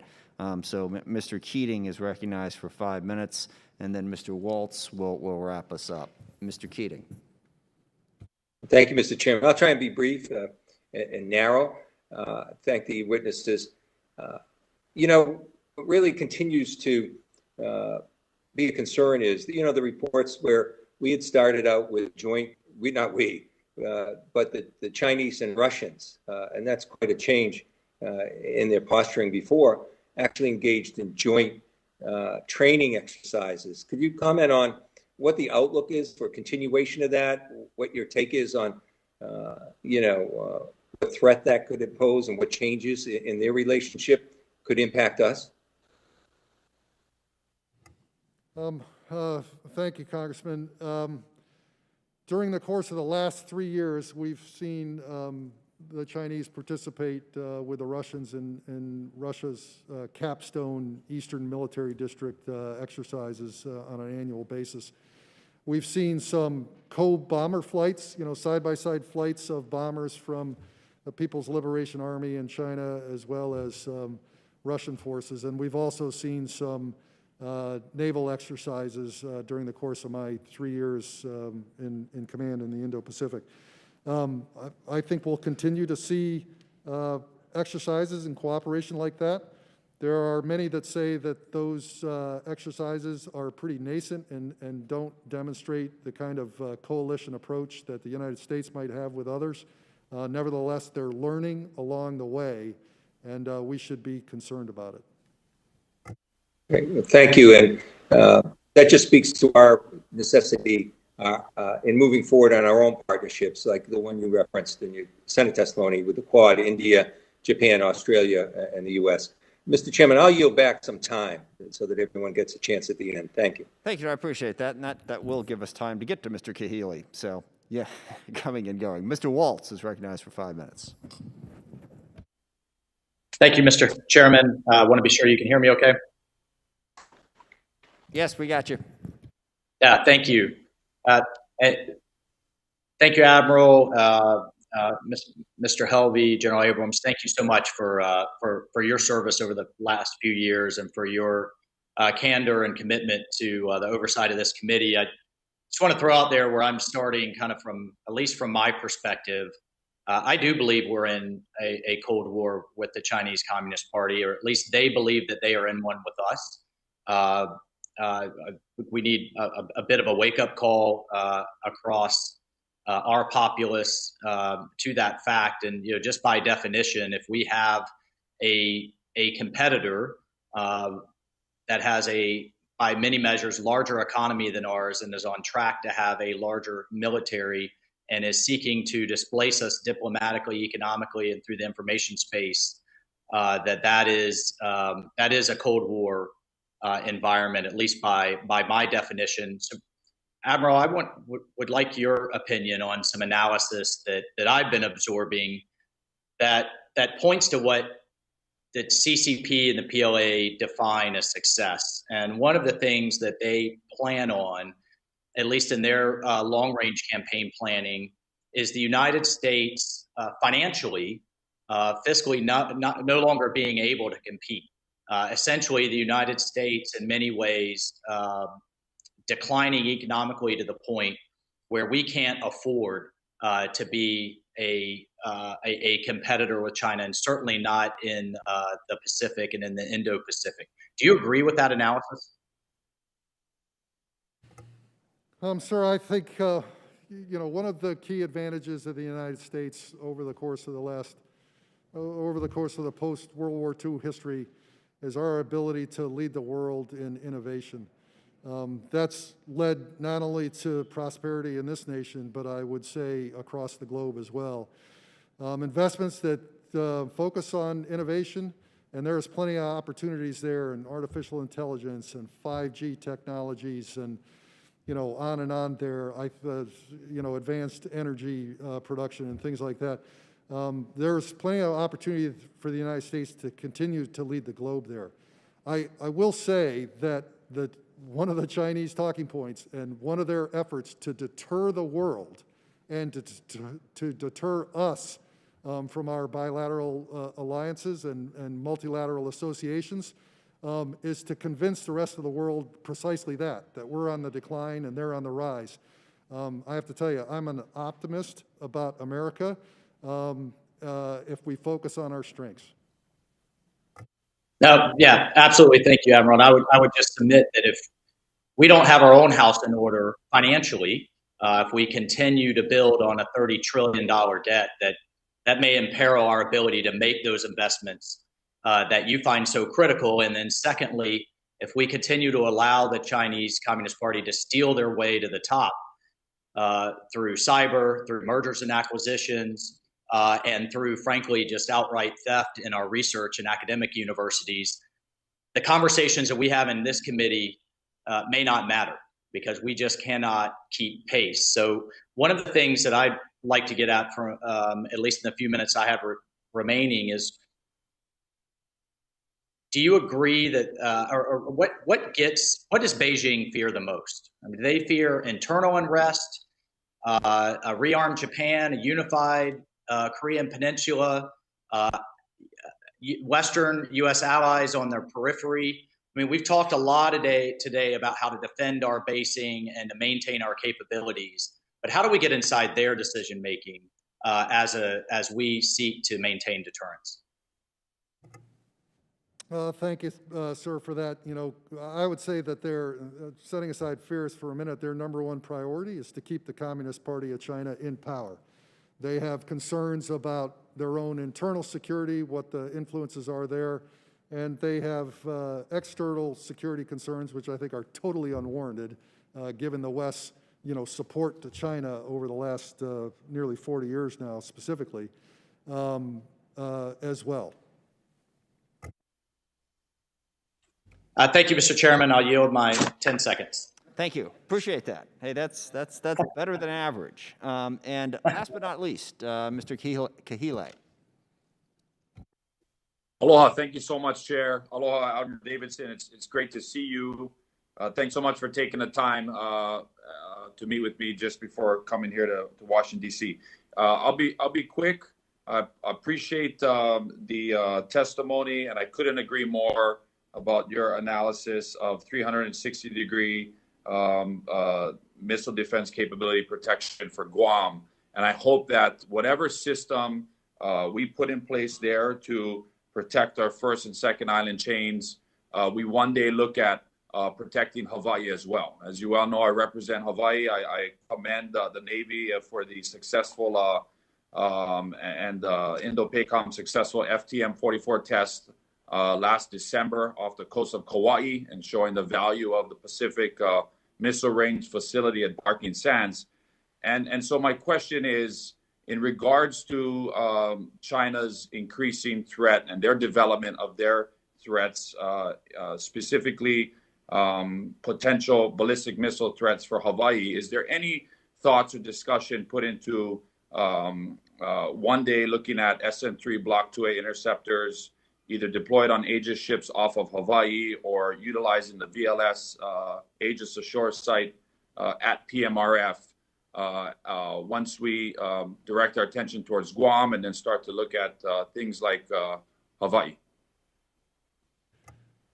Thanks for your question, Congressman. My nearest priority there is for the Homeland Defense Radar Hawaii, and it's unfortunate that falls outside the Pacific Deterrence Initiative. But as we think about developing threats, what it might come to, that sensing and awareness, helps improve capability gaps when it comes to maneuvering, decoys, ballistic missiles that might have decoys associated with their reentry vehicles, and then potentially for maneuvering vehicles when they enter the atmosphere as well. I hope everyone in the Congress has noted that the SM-3 2A had a very successful engagement here several months ago from the USS John Finn. Presents certainly a capability option to the nation. It is something that I think should be considered going forward as we see the threats develop. Great. And my last question then, Admiral, if that's the case, as a National Guardsman, it's my understanding that NORTHCOM's ground-based missile defense system is manned in combination with the Army National Guard and active component soldiers in Colorado and Alaska and California. The Chief Naval Officer, Admiral Gilday's 2021 navigation plan, in it he states that to remain ahead of our competitors, we will divest ourselves of legacy capabilities that no longer bring sufficient lethality to the fight. This includes divesting non-core Navy missions like Aegis Ashore and transferring those shore-based ballistic missile defense sites to ground forces, enables sailors to focus on their core missions at sea and frees up resources to increase our lethality. Admiral Davidson, do you ever think that the Aegis Ashore system could be possibly manned in Indo-Pacific by the National Guard? I think certainly there's the potential for that. The Navy has built the training infrastructure, the maintenance pipelines, the supply parts needs, all that other kind of stuff to be able to bridge off of. And I know that the Chief of Naval Operations is in discussion with his service chief counterparts in the Pentagon about what the way ahead might be. All right, thank you. Thank you, Chair. Mahalo. Thank you all very much. That will conclude our hearing. I want to thank General Abrams for joining us. He will not be joining us, obviously, in the classified session in the CVC. But again, really appreciate your service and your leadership. You've done a fantastic job. Good luck with the rest of the exercise. And thank you again to our other witnesses as well. We will see you in 45 minutes over in the CVC. And with that, we are adjourned. Well, Mr. Rogers, you don't have anything? Okay. I was just going to tell General Abrams, go get some sleep now. He's probably going to go back to work. I don't think your microphone was on, so I don't think he heard you. But anyway, Mr. Rogers was urging you to get some sleep if you have the opportunity. But we'll see how that goes. Thank you very much. We're adjourned.